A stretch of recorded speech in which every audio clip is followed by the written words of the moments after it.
Obajo, Obausu, Obajo, Obajo, Obajo, Obajo, Yebesa, Obajo, Yebesa, Obajo. Israel hotter than murder, like it's a bango, like it's a bango. Bible don't talk, so my Baba don't talk. Facebook mountain, Kilimanjaro, black and comely Solomon. Unity be the key, oh go. But you, everything about you. Boss your step, if you think that you're bad, so trials come, c'est la vie, c'est la vie. C'est la vie, c'est la. On a rainy day, spiritual umbrella. Love your melanin, Nutella. C'est la vie, oh papa. I will continue, oh Jaja, so I will continue, yet to fall in love, oh. Prophesy till we all go home. Love you never, so we gotta hold on. Bless it, so we gotta move on. Know the truth, so we take your hope. Till then, everybody back. We know they think too tough, can't pay, we just come together. Champagne, the answer to your cheek, skin bay. Menegbe Obausu, Obajo, Obausu. Menegbe Obausu, Obajo, Obausu. Obajo, Obajo, Obajo, Obajo. Yebesa, Obajo, Yebesa, Obajo. Gotta kill it, Baba me know what to. Goodbye, let me know. Bad man me know what to. So me watch my company. Say you watch your company. Go watch your that. Who next the wheel? Don't slip, don't let them get in. Don't let the enemy get close to you.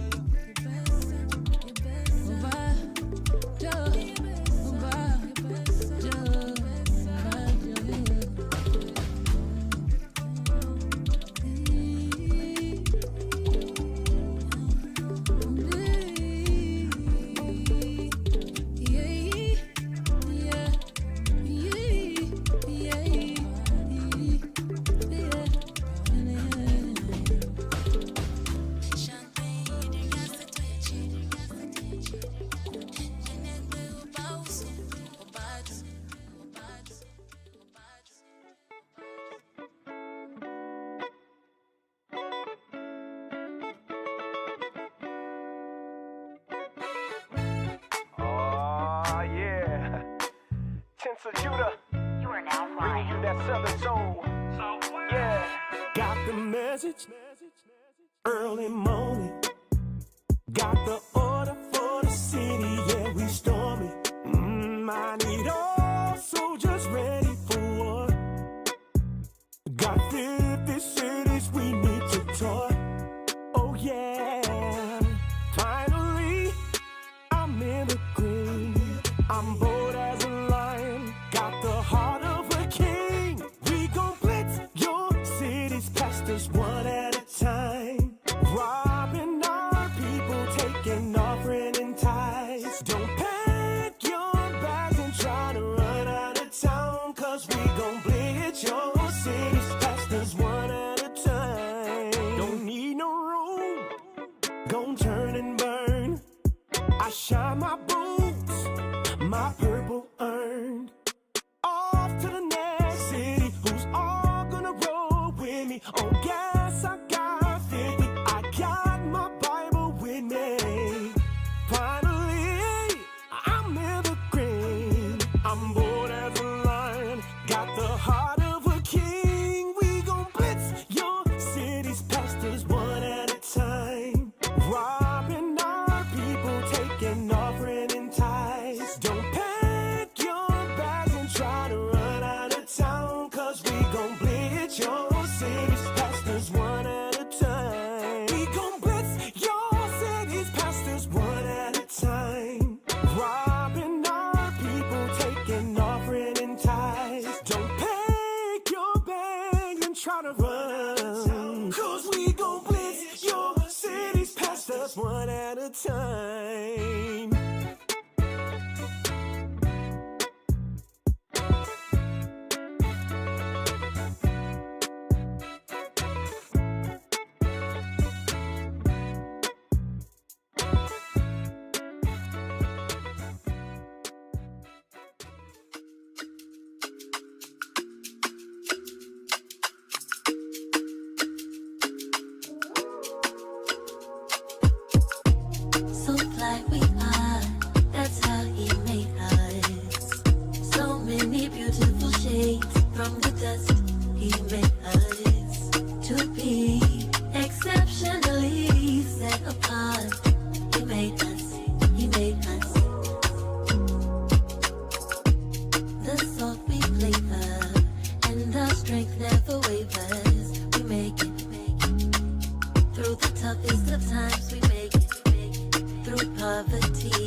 in the streets. We make it, we make it. Don't give up, you know times will get harder. They have no love, they have no love for us. We're despised in their eyes, but just know that you're beautiful, one of a kind. So black we are, that's how he made us. So many beautiful shades from the dust. He made us to be exceptionally set apart. He made us, he made us, he made us, he made us. When we travel around the world, you see, ain't nobody like Jacob C. From my head to our toes, the skin we're in is glistening. We stand out, we shine bright, can't put out our light, can't put out our light. Don't give up, you know times will get harder. They have no love, they have no love for us. We're despised in their eyes, but just know that you're beautiful, one of a kind. So black we are, that's how he made us. So many beautiful shades from the dust. He made us to be exceptionally set apart. He made us, he made us, he made us, he made us.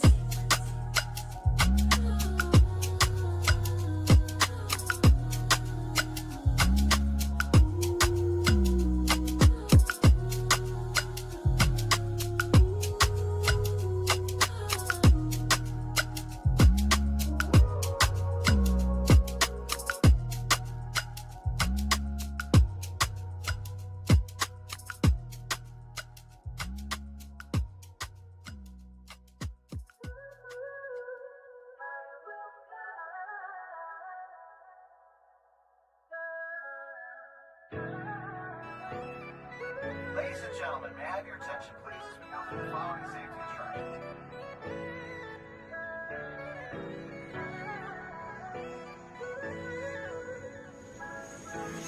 You are now flying. I got both my Bibles on me, and I made it past the ESA, even though I fly with that heat. And I made it past baggage claim, spin the block and slide on your street. Bring it out, we be teaching in the morning. Good news for the people that's mourning. High time, wake up, quit snoring. Every city, every town we be touring. 2/3 on the bull, no Jordan. Purple rain in your city is pouring. If it's out west, New Heights, I'm soaring. They can talk and they can hate on me. Reaching places they will never see. UK to Ghana, Germany, to reach my family. Shout out to the Booster Club. We come around your town, get used to us. Your donation never get abused by us. And God we trust, and that's why you believe in us. We're heading out to wake them up, and we always giving praises to the one above. And we're grateful for your works, so we show you love. All praises to the Father for the Booster Club. Now we travel all over the world, over the world, over the world, over the world. We're traveling all over the world, over the world, over the world, over the world. We're traveling all over the world, over the world, over the world, over the world. We're traveling all over the world, over the world, over the world, over the world. Yeah. New levels, new heights I'm chasing. Travel worldwide, different fears I've been facing. Tribulation for my God, I embrace it. Now it's a plane, I return in a spaceship. Giving praise to the Father, the superior. All around the world, we contesting in Nigeria. They hungry for the word cafeteria. Send a puppet out of Babylon, the exterior. It's not real love, no faking. Fam around the world, I'm trying to remember faces. Touch when it's all gas, no breaking. Cause they love God and it's all they partaking. They can talk and they can hate on me. Reaching places they will never see. UK to Ghana, Germany, to reach my family. Shout out to the Booster Club. We come around your town, get used to us. Your donation never get abused by us. And God we trust, and that's why you believe in us. We're heading out to wake them up.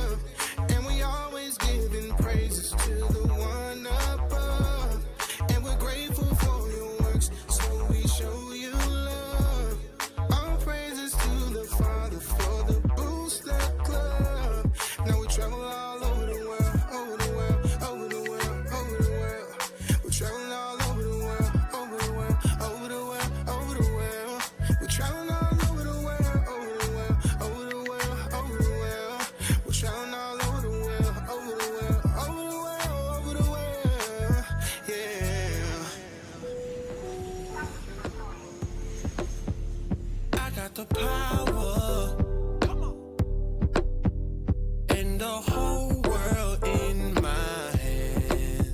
You wanted this. How? My hand is warm, it's nappy as hell, and that's my power. They hate on my skin, I'm black as hell, and that's my power. You hate my image, 'cause I'm made.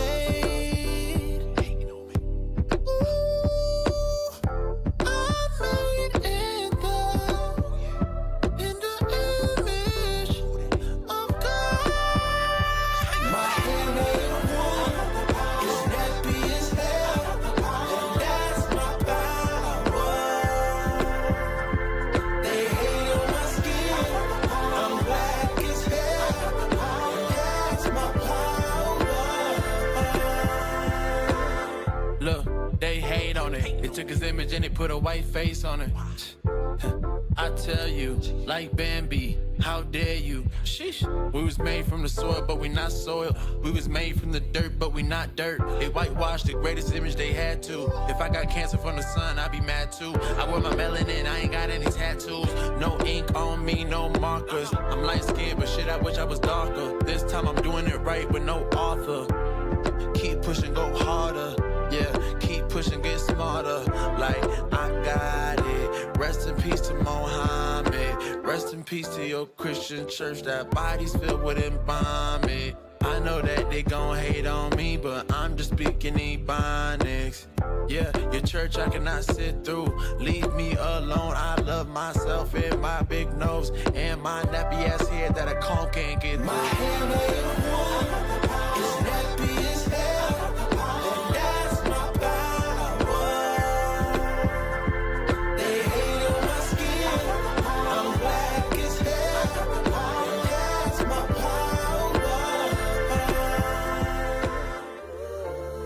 Yeah, from even to even, spend holy days away from the heathen. I need a break, I don't need a reason. I need a script, I don't need your grievance. Keep it to yourself, it's better for my health. Leave it on the shelf, ain't hearing nothing else. Tonight and tonight, knowing the price, pay it off with my life. Till it's out with your lights, do it all for the Christ. And he ain't playing nice, knew the end from the start. Fix your face like it's art, the sons of a simp, call them Bart. Yeah, you did your best, played your part, but now it's time to cut you to the heart. Flex on occasion, it's the strangest of the salvation. You see it, believe it, amazing. Them chariots coming invasion since the creation. War, mine, Lord, bless the general. Greatest nation, eat them unequivocal. Bombs dropping, buddy, cause it's biblical. Start shit, now it's time to finish. Whoa. Said he won't vote, he looking for smoke. So, we give him some more. We want the world, we breaking them down. Taking the kingdom, can't wait for the crown. We want the world, we breaking them down. Taking the kingdom, can't wait for the crown. It's the end of the world. And the beginning of ours. It's the end of the world. And the beginning of ours. It's the end of the world. And the beginning of ours. We want the world, we breaking them down. Taking the kingdom, can't wait for the crown. It's the end of the world. I can't wait for our kingdom to start and for there to be finished. Get rid of all of their idols and lying religions. Look for the crown like an Edris. Hey, this that crown talk. Wisdom of Solomon 5 talk. This that second Edris 6 and 9. We want eyes talk. It's your time to end. And my time again. It's our time to win. Away with the sin. You know what it is. Rejoice with my kin. See that is why we repented. Go to streets, I can see myself in it. The city is bright, the kingdom of light. A wonderful sight past the angels, the inner light. I need 1,000 years of labor. Sit on my throne with my savior. Try to know wine, Prince alone. He bring pain like Major. You think the nations is equal to us? T.K. Kirkland, who raised you? Flex on occasion, my God a racist. That's why we moving with patience. It's been a long time coming. I spent my whole life running. Now that I'm 10 toes down and established my faith on 100. Woe to the nations, my king will race them. You know they gotta be punished. Jeremiah 25. Yeah, you know they gon' fry. Whoa. Said he won't vote, he looking for smoke. So, we give him some more. We want the world, we breaking them down. Taking the kingdom, can't wait for the crown. We want the world, we breaking them down. Taking the kingdom, can't wait for the crown. It's the end of the world. And the beginning of ours. It's the end of the world. And the beginning of ours. It's the end of the world. And the beginning of ours. We want the world, we breaking them down. Taking the kingdom, can't wait for the crown. It's the end of the world.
to know, don't you know, just how wonderful you are. You want it a million. Will you give me quality time? Spirit, my body and mind. Where you live out all your days with me. Baby, you give me everything I need. That's why I give you every piece of me.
Okay, we pull up in the hood where they say it ain't safe. It's all good, little nigga, we straight. We ain't doing nothing wrong, we just tryna be great. And show them love in our enemies' face. They say it's a marathon, funny cause my guy racist. They hate this, we on a block with the basics. And we ain't talking nothing, just a sword that's a Cambridge. And we don't care about what they say, everybody. It's that time again, yeah. Ya la hora. You know, power hour. Ponle atención, classes in session. Tune in for an hour, maybe more, that's a blessing. Learn from the captains and the leadership. Flee from religion, cause them churches never teaching shit. Everything you learn for your benefit. Line upon line is a requisite. Never take a deficit, yeah. That mean you take a loss if you stray from the way. You get the understanding if you study every day. Apply what you learn and bless when you pray. There's one interpretation, man, it's saying what it's saying. Ya venía el tiempo, entra para el templo. Aprende del maestro con talento. La Biblia es el centro, usando a Israel como instrumento. No te pierdas en doctrina como viento. Estudia y ora y aplica. Tiempo para Dios, ven, hace una cita. Escritura dinamita, morenos y hispanos israelitas. Oye cómo explica Israel unido en Cristo para la vida, nunca se divida. Tune in, it's the power hour. Learn your family history, don't be a coward. Yeah. Tune in, it's the power hour. I said learn your family history, don't be a coward. Yeah, history, it's the power hour. The 11th hour. Tune in to your history. You know it ain't no mystery.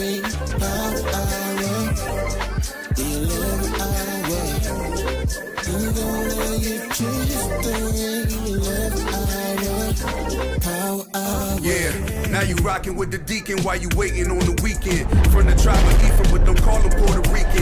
That's a byword, those ain't names, it's God-given. Fighting from oppression to saving all God's chilling, giving light to the people. Don't let the devil beat you when you have at your disposal all these leaders that can teach you how to fight fornication, eat in moderation, correcting all these marriages and self-examination. All these different topics getting covered plus a lot more. You probably sleeping if you thinking this is not war. All these different topics getting covered plus a lot more. Just tune in and we gon' tell you what to watch for.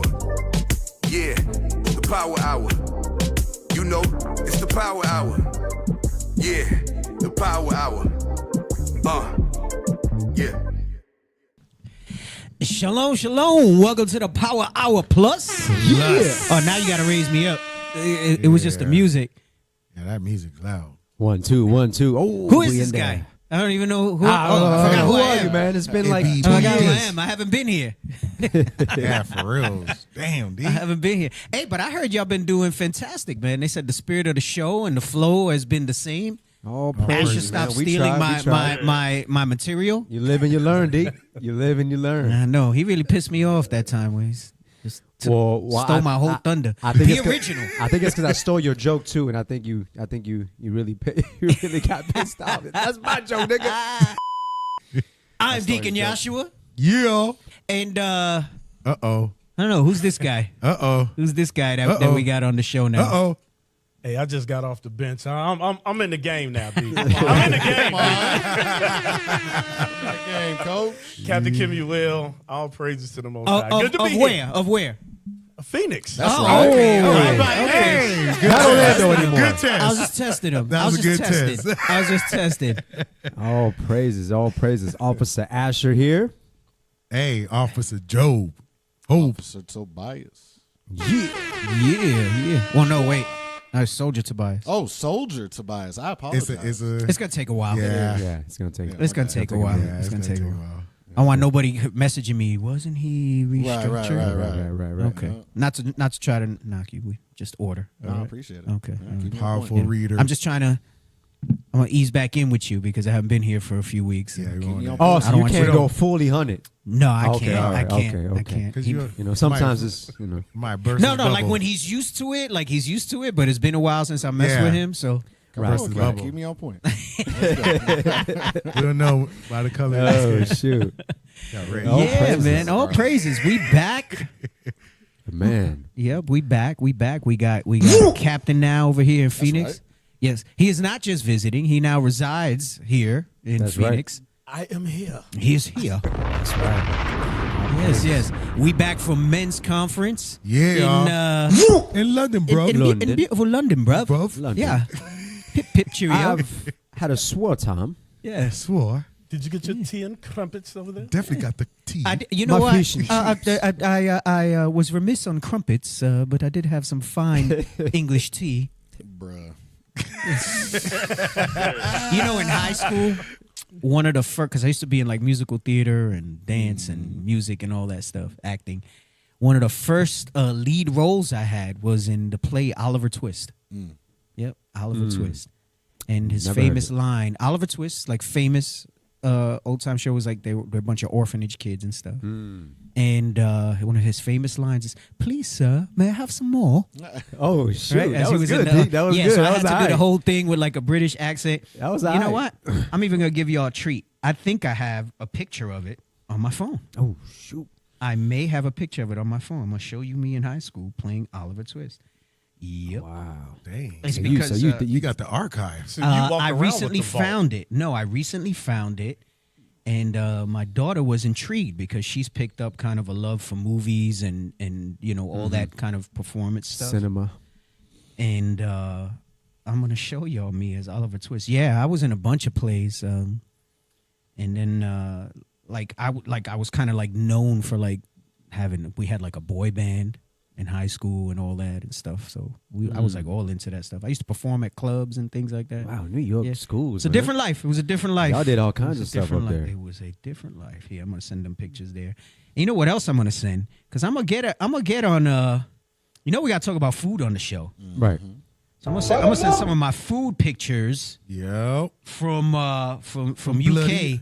Because let me tell you right now, everybody was telling me that UK food was mid at best, right?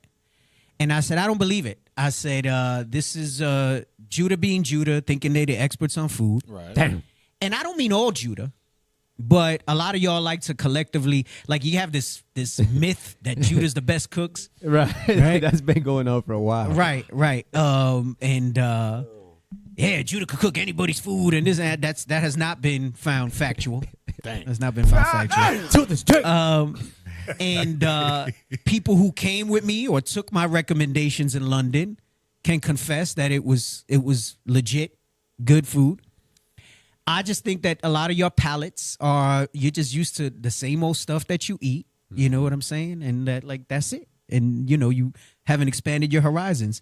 You can't go to a bodega around the corner and expect to get French toast and think it's gonna be good. Yeah. So so I'm gonna post some Good point. pictures. That's a good Y'all point. want to talk a little So- bit so- about even conference or the UK food experience that y'all had?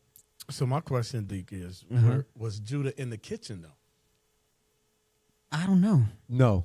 Probably they weren't. not. It's No, usually I- no, it's So usually Judah may have Issachar. been in the kitchen. No, I went downstairs to the bathroom and I saw the kitchen. Yeah, it so wasn't from the Judah. bathroom you saw right into the back. No, of yeah, the kitchen? the kitchen was right there, and then That's the bathroom nasty. was next to it. That's nasty as hell.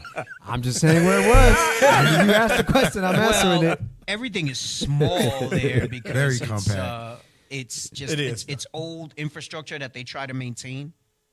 You know what I noticed too? There was a lot of Elam there. Oh yeah, Yeah, it is. Ishmael. Yeah, it was. They were everywhere. Boy, covered Elam, up. a lot of Elam. Elam.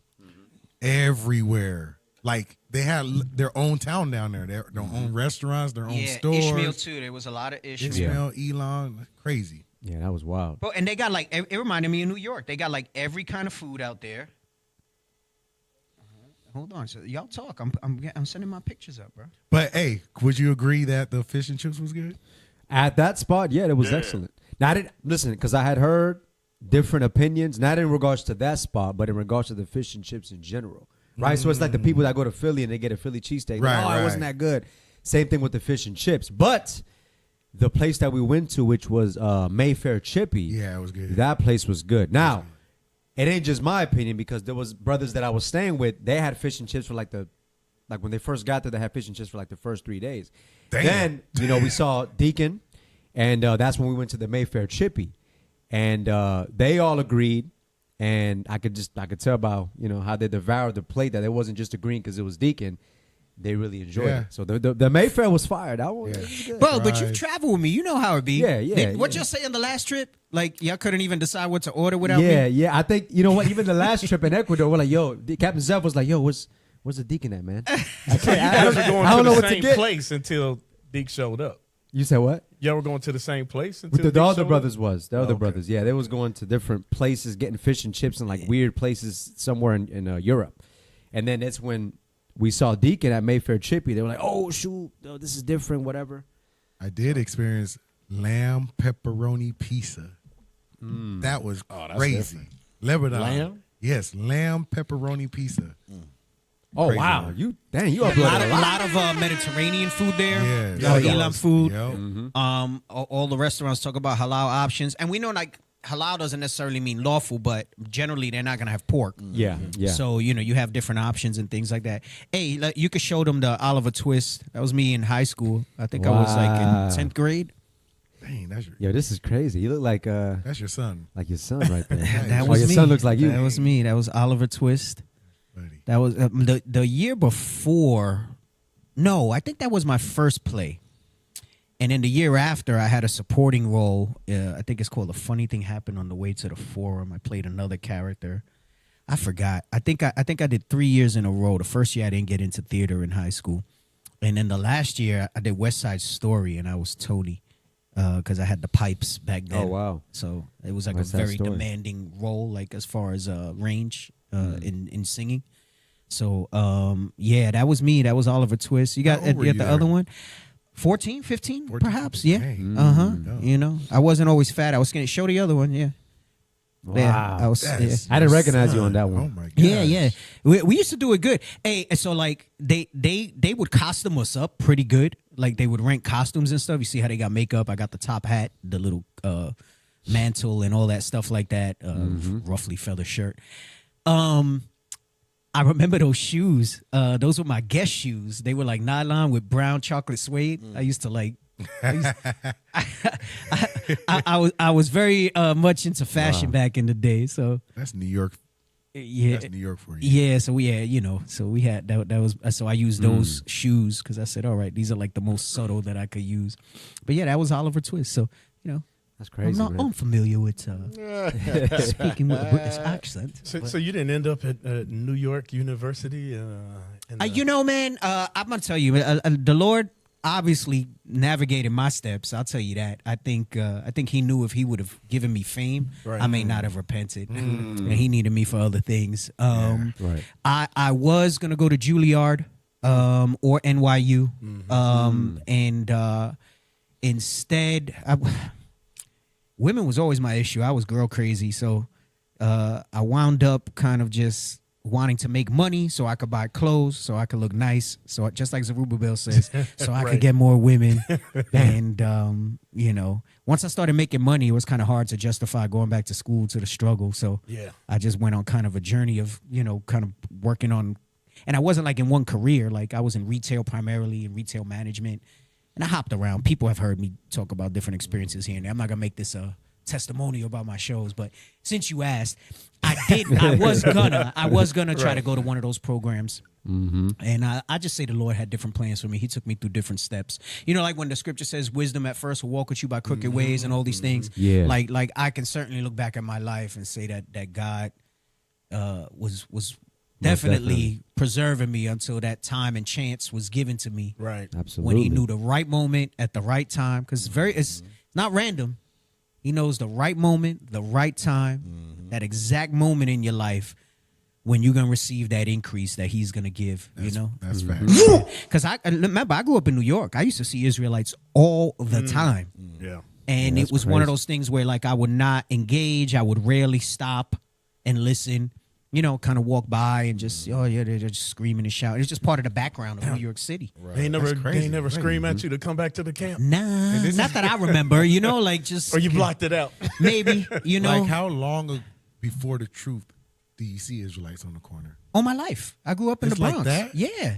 Bro, they've been out there. The West They've Coast been out there in some way, shape, or form for a long time. For many years. I was born in the 70s, so they was on the scene for a long time. Yes, it's probably the 60s, correct? Maybe even before that, but out a lot, like in the 60s. I think I know they talk about Abba Viz and some of the others. It might have been 60s or 50s. Like I'm not that great of a historian on that stuff, but it's come out before. Like leadership has brought it out and things like that. So so I saw Israelites were not unfamiliar to me. You know what I'm saying? It wasn't like a strange thing, and street teaching and camp wasn't like a strange thing to me. Like I said, they're part of the New York backdrop, basically. That's interesting. West Coast was. It wasn't just the West Coast. I mean, because I grew up in the Midwest, and it wasn't until the mid '80s that I came across them, and it wasn't on the street. They were teaching in the YMCA where I used to go play ball all the time, and I stopped, listened to them. It was intriguing. I came back a couple of times, but they weren't out on the streets. Yeah. Yeah, not like that. I mean, especially you look in the South and things like that. They had the different churches and movements. Bishop has done some classes on gone through the history. Some of the other senior leadership has done different things where you go back on the years and things like that and talk about that. Man, I know a lot of people didn't know we were back. I heard your message late. I should have done a video to push it. I know we light on the show, so can I sing? I guess that would be subjective. I mean, I did get offered a record deal one time, but they only wanted half the band, and I turned it down, and we said we're gonna stick together. Oh, so it almost went there. Yeah. There was a small label called Micmac Records back in the day, and in like New York based, and after a show they pulled me and one other guy aside. We were told we were like kind of the best singers of the four. It was four of us. And they were like, yeah, I want to work with you two, but not the rest. Damn. And we were like, yeah, nah, we're not going to do that. We stuck together. So this was a singing group. Singing. Yeah. You were singing. Yeah. Like we were inspired by like, I remember Color Me Bad was like my first shift into like R&B and stuff like that. Color Me Bad. Yeah, so Color Me Bad. H-Town, Jodeci, Boys to Men, all the different, what was the other one? Shy. There was a whole bunch that you're talking about like late 80s, early 90s and stuff like that. Wow. And then, freestyle was a thing. I don't know if it was a thing all over the country, but in New York. So that was kind of like some singing. I mean, that wasn't as good as the R&B stuff. When I say R&B, I mean like, I'm talking about like those type of groups. That's what we identified as R&B back in the day. So we modeled ourselves after we would cover a lot of those songs and things like that. Wow, that's crazy. Then we started doing original stuff. We did a lot of stuff, did a lot of shows and things like that. Yeah, videos of that? Maybe floating around somewhere. Now, you know what? I don't think I have videos of me performing.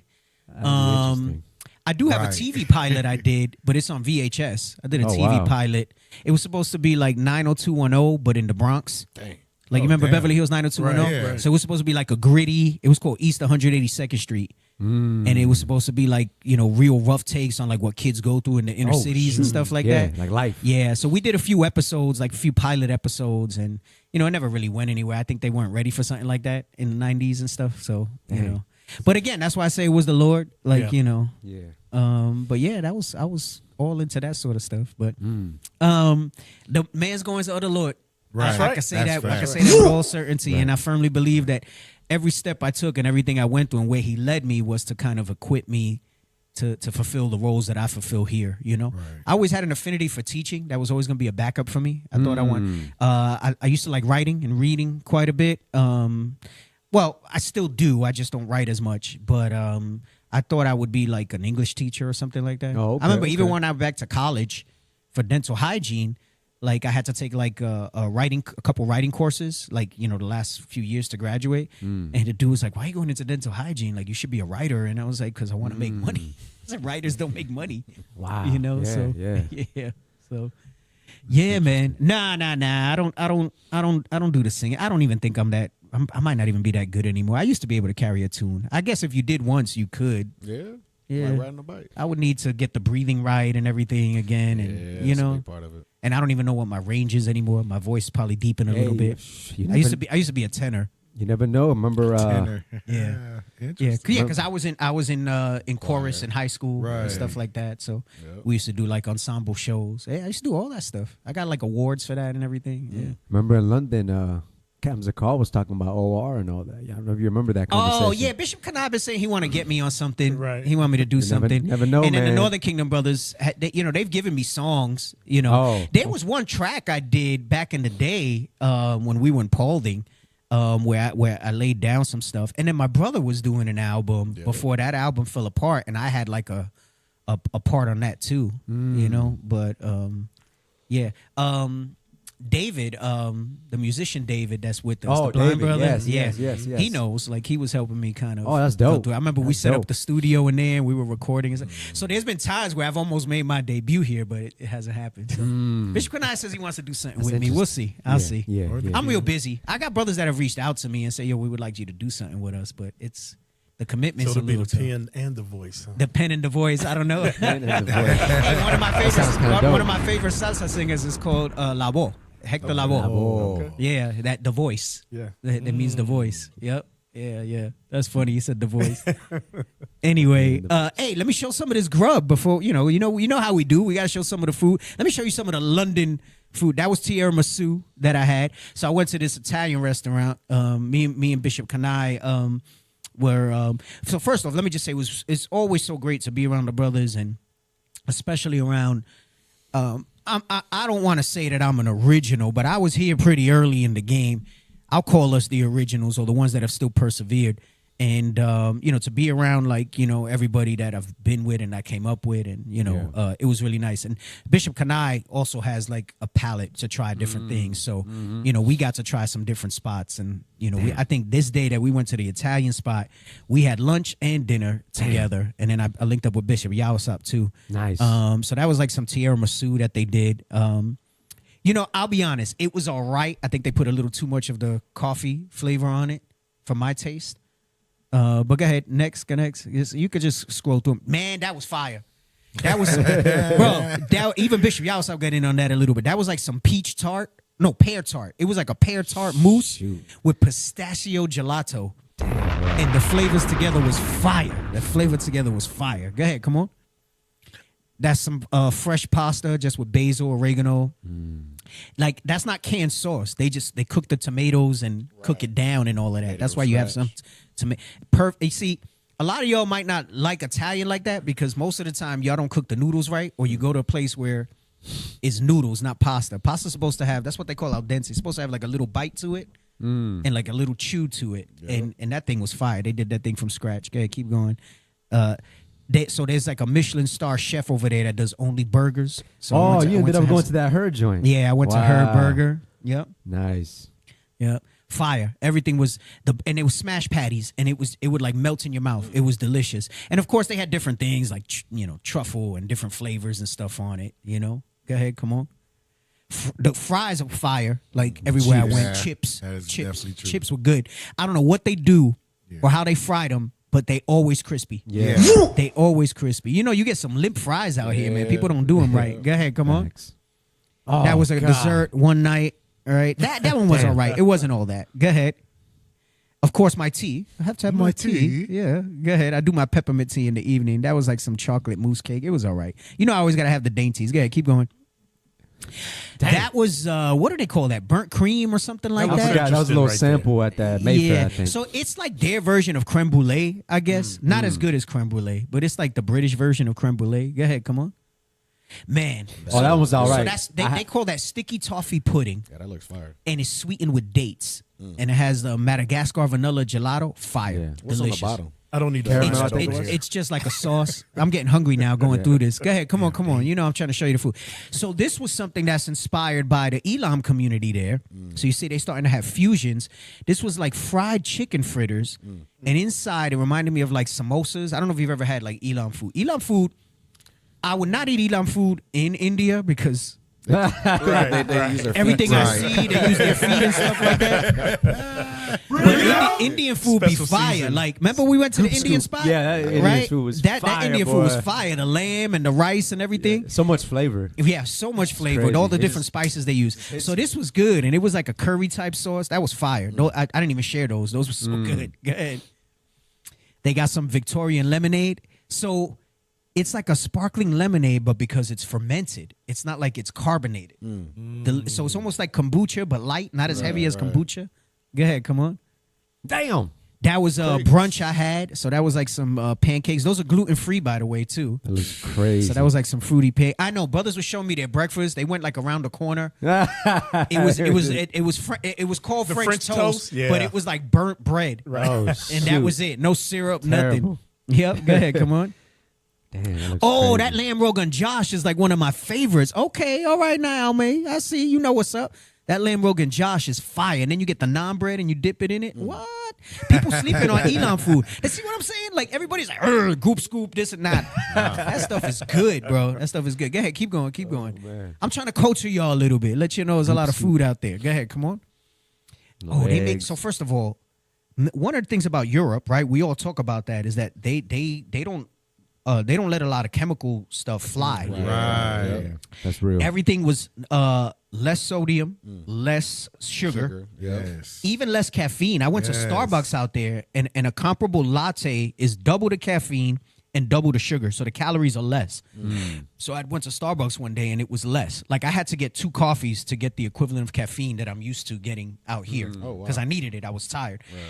Their eggs, I'm going to show you the scrambled ones. The stuff we eat is pale yellow. Their yolks are like, and it's indicative of pasture raised, but even the pasture raised that I get here is not like there. Orange. And man, they make their fried eggs so good. Like the edges are crisp. And I like a hard yolk. I don't like a runny yolk. I had childhood trauma with runny yolk. So I do a fully cooked yolk. Delicious. Go ahead. And you could taste the freshness. Go ahead, come on. That's my coffee that I had there. With a heart. Yeah, they gave me a little heart. Showed in you the love middle. out there. Go ahead. All right. That was a little gelato I had. I don't remember where that was. That Go was ahead. that was the That was the Venezuelan one spot. yes. Yeah, we went to. They even got Venezuelan food out there. El pollote is called. Those are yuca fries, cassava. those are fire. That Those sauce, are fire. whatever that is. That's Ají? like Ají or that's like something? one of their sauces that they do. Go ahead, come Well, on. the plating's on point though. Those Oh. were dulce de leche leche. wings. Wings. Wings. Dulce de- you know, saucy said and what he sweet. said. I said what I said. Dulce de leche wings. Dulce de leche wings. And they weren't overly sweet. There was a real good taste. It was different. They had some other jalapeno ones I didn't take a picture with. No, not jalapeno, habanero. They were actually really good. But go ahead, come on. That's their version of elote corn. Go ahead. Yeah, those. Go ahead. That's like little arepitas. It's like a corn, flour corn masa that they make. Go ahead, come on. Oh, those were fire. The croquetas. Yes. So they have manchego cheese in them, and then they do a little fig jam on the bottom. Yeah. See, y'all don't know about stuff like that. Fig jam You don't know is about fire. mixing the salty and sweet and all real that. judo over here. No. Hey, me and Bishop Kanai went. Actually, everybody at the table went ham for those, and we started ordering more of them. Bro, those were so fire. And then I forgot what type of crust it had. It might have been some sort of nuts or something like that. Go ahead, come on. So don't tell me London. Oh, and then this guy. Let me tell you this story. You know, we catching up, so I'm gonna tell you a little story. We're gonna get into our meat and potatoes of the show, but so everybody was busy. I think this was Tuesday night, right? They went to the movies to see the Odyssey. I had already seen the Odyssey because we got there a few days early, Right. before the conference and stuff. You know, so we could kind of kick it together and see what's going on. And Asher, I said, "Yo, we had made plans that we would link up because he knows I'd be picking food and stuff like that." So it looked like it was just going to be me and him, right? From what I had seen, because I hadn't really linked up with anybody yet. So I remember there was a moment when I was getting ready and I was about to put my beard oil and cologne on, and I said, "You know what? I'm not going to do that." I said, because it might be kind of weird that I'm going to sit with Asher and I'm going to be smelling all nice and stuff like that. Shoot. I said, so I'll just take a shower and, I'll kind of just, I won't put nothing in the beard and just go, I'm going to go with a T-shirt. I'm Walk out. right? Asher shows up like he's dressed for a date. Right. I got a little nervous. I was like, bro, stay in the spirit. But I wound up seeing Bishop Kanai downstairs, and I wound up, he joined, and a couple of the captains joined. But anyway, go ahead. So that's why he's cracking up there. That was my brunch another day. That's some beef spicy sausage, has some curry seasonings. Look at them eggs, bro. Yeah. Them things are orange. Crazy, bro. Them things are orange. Go ahead, come on. That's the French toast I had. It had like some sweetened ricotta with blueberry Yeah, compote. that doesn't look like the round the corner. Nah, French bro. toast. No, I'm telling you, y'all don't know. Y'all guys just gotta kick it with me. That's what y'all gotta do, right? And I usually hit anywhere I go. It's not always a hit. Sometimes I'll pick a dud. But anywhere I go in the world, I usually know what to look for to find a good restaurant. Go ahead, come on. Go ahead. it was so good. I took a picture. I had to have a fresh croissant. It's in Europe, right? Go ahead, come on. I had a cortado. Oh, the coffees are smaller there. They don't do these venti. Unless you're in Starbucks, they do it. But they don't do these. Yeah, they don't do like a 30-ounce coffee. Go ahead, come on. Of course, I had my tea again, right? And it was fresh peppermint leaves, not a tea bag. I went there twice. That's why there's pictures twice. The fish and chips were so good at the Mayfair Chippy. I went there twice. Go ahead. Keep going. I had the dessert twice. Go ahead. That was some coleslaw. Go ahead. Keep going. That's the fish and chips. Ooh, fire. They got cheese on the. Yeah, so those are loaded fries. It's like this dry cheese. I think it's Ogafield and another type of cheddar that they do. It's like from Britain. Right. Fire. Oh my Fire, gosh. bro.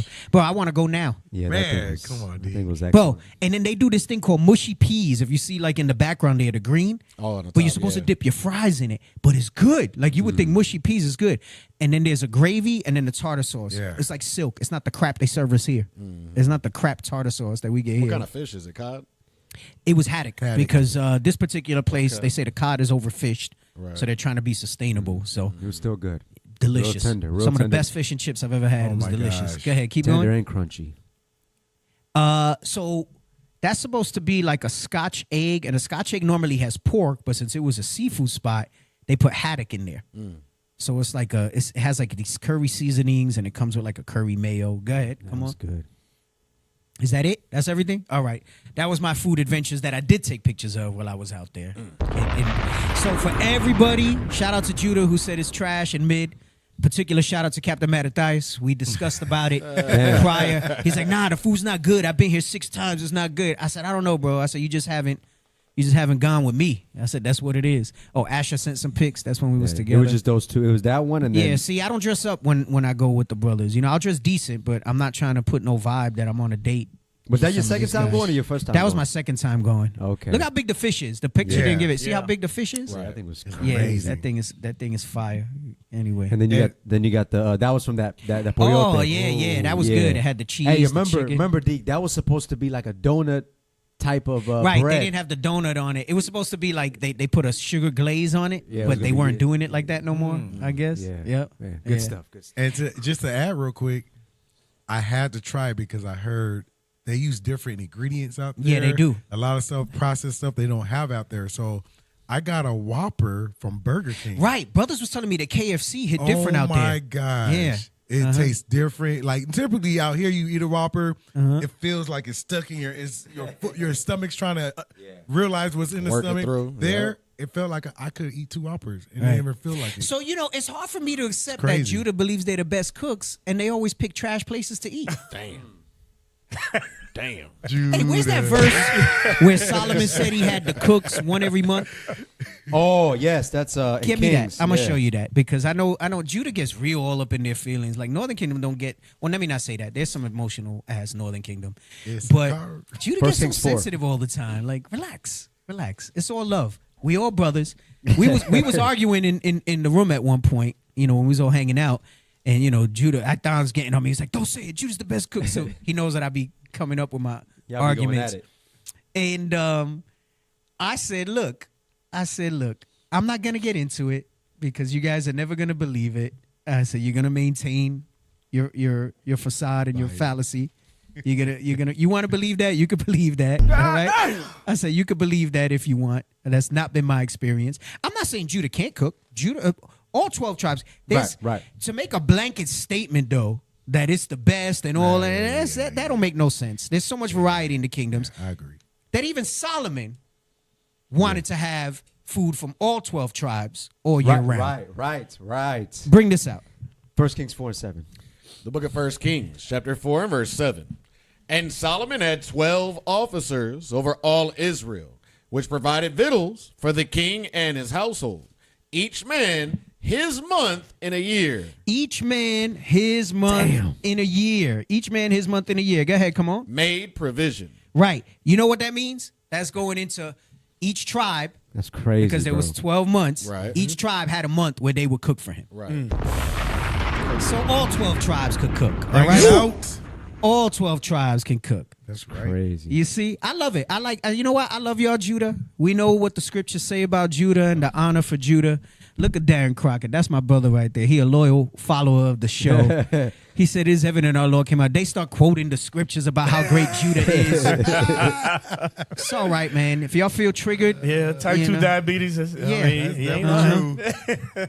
Listen, defiled it's food. so bad how defensive Judah gets that there was a health clip I was going to bring out, right, by an Afro-Latina doctor that basically said the reason, right, because, you know, I think it's 1 and 2 that I think it's Southern Kingdom, African Americans, they say, and then Hispanics behind it, suffer from high blood pressure, but Judah's the highest. Right.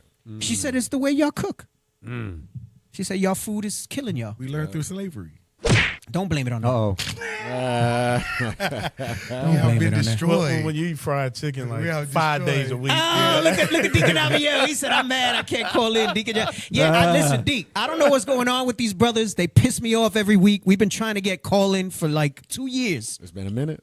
For 2 freaking years. They just need the Zoom. Deek, Push the Zoom Deek, link. you don't want to call in, bro. That's the Lord that's saving you, Deek, because I gave you the test when we were in Dallas one time. I gave you the test that I gave about food, and you tell me if Judah got the goods when it came to cooking, you couldn't pass it. You couldn't pass it. man. All right, you know what I'm talking about. You know what I'm talking about. Look, he cracking up. I love y'all, Judah. I love all 12 tribes. I love my people, and I love all our food. Really, I think all of us do certain things really well. And when we do each other's other food, we do put our own little flair on it, Twist right? on it, yeah. Like my brisket's not like a Judah brisket, but if you have my brisket, you know my brisket's fire. Yeah, it Right? is, yeah. But it's like people can't replicate my taste because I season it like an Ephraimite. Right. You know what I'm saying? Yeah. So it's a different type of thing and stuff like that. So that's the beauty of it. We do like our own type of thing, and then all of us get together and like we just brought out in the scriptures all 12 tribes, all 12 tribes. All right. But he said the test was biased. Is that true? Nah, he don't know what he talking about.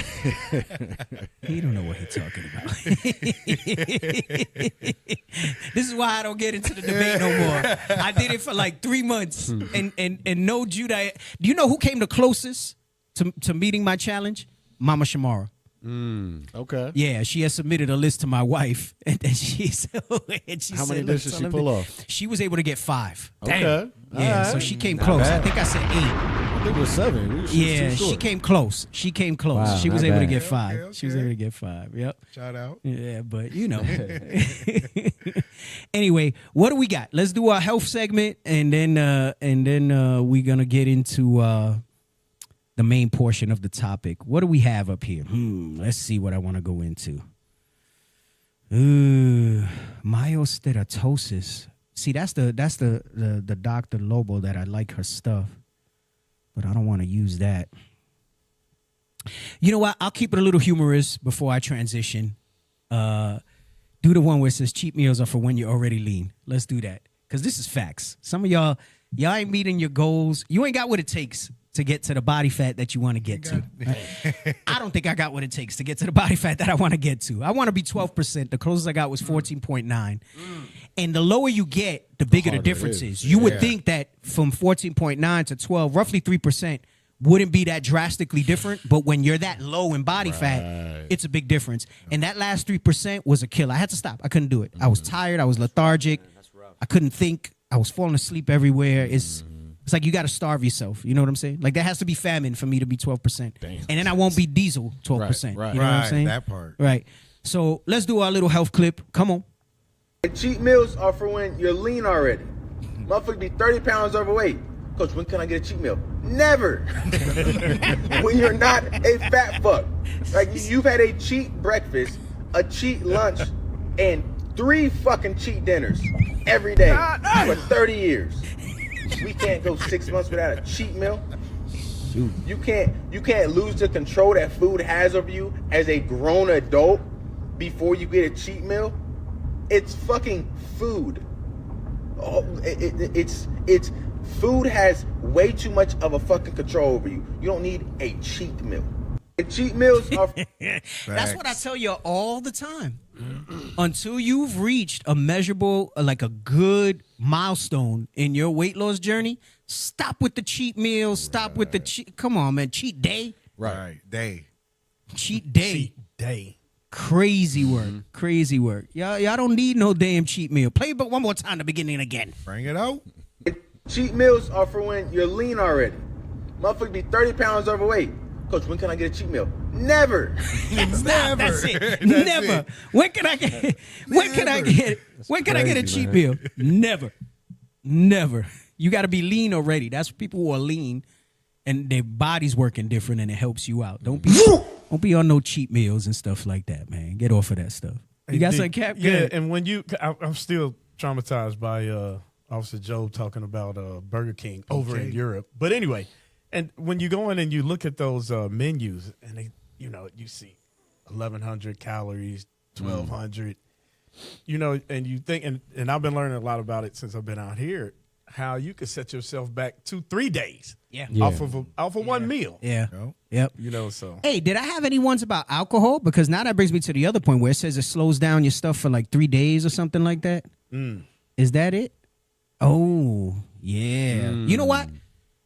One of y'all go over this because I'm going to step away for a second. That way when I come back, I could just go straight through my topic, all right? There's a few slides on this, right? So you can read it and go through it and break that down. Y'all, I think I've gone over it enough with y'all that y'all could talk about that. And you know how I particularly feel about the alcohol vice. Right. That's another reason you ain't meeting your goals. Look, I've been telling brothers the same way that no cheat meal. I think that if you're red or yellow and you're trying to get to green, you shouldn't pick up a drink until you're green. Not because of the reasons that I bring out spiritually and the excess and the vice that it is for some of you, but because of what it does to your metabolism. But go ahead. Who's going to go over it? Numbers are going down now. Go ahead. Who's going to go over it? Go ahead. Hit it out, Ash. All right. Go ahead. Let's go ahead and read it. Alcohol doesn't prevent fat loss, but it makes staying in a deficit dramatically harder. Dramatically harder. Go ahead. And it does it through multiple ways at once. If your fat loss keeps stalling and you drink on the weekends, this is possibly why. Let's break down exactly what alcohol does inside your body and why it sabotages your body comp progress. And this is big because most of us obviously like to drink alcohol, especially on the weekends. Go ahead.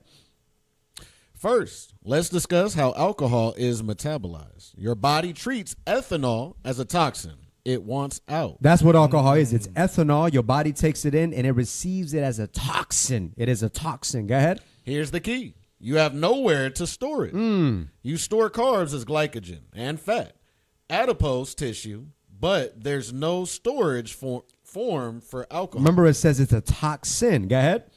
So your body moves it to the front of the line. Meaning, oh, well, it's going to say, go ahead. Metabolizing it into acetate, which becomes a fuel for your body, preferentially burns.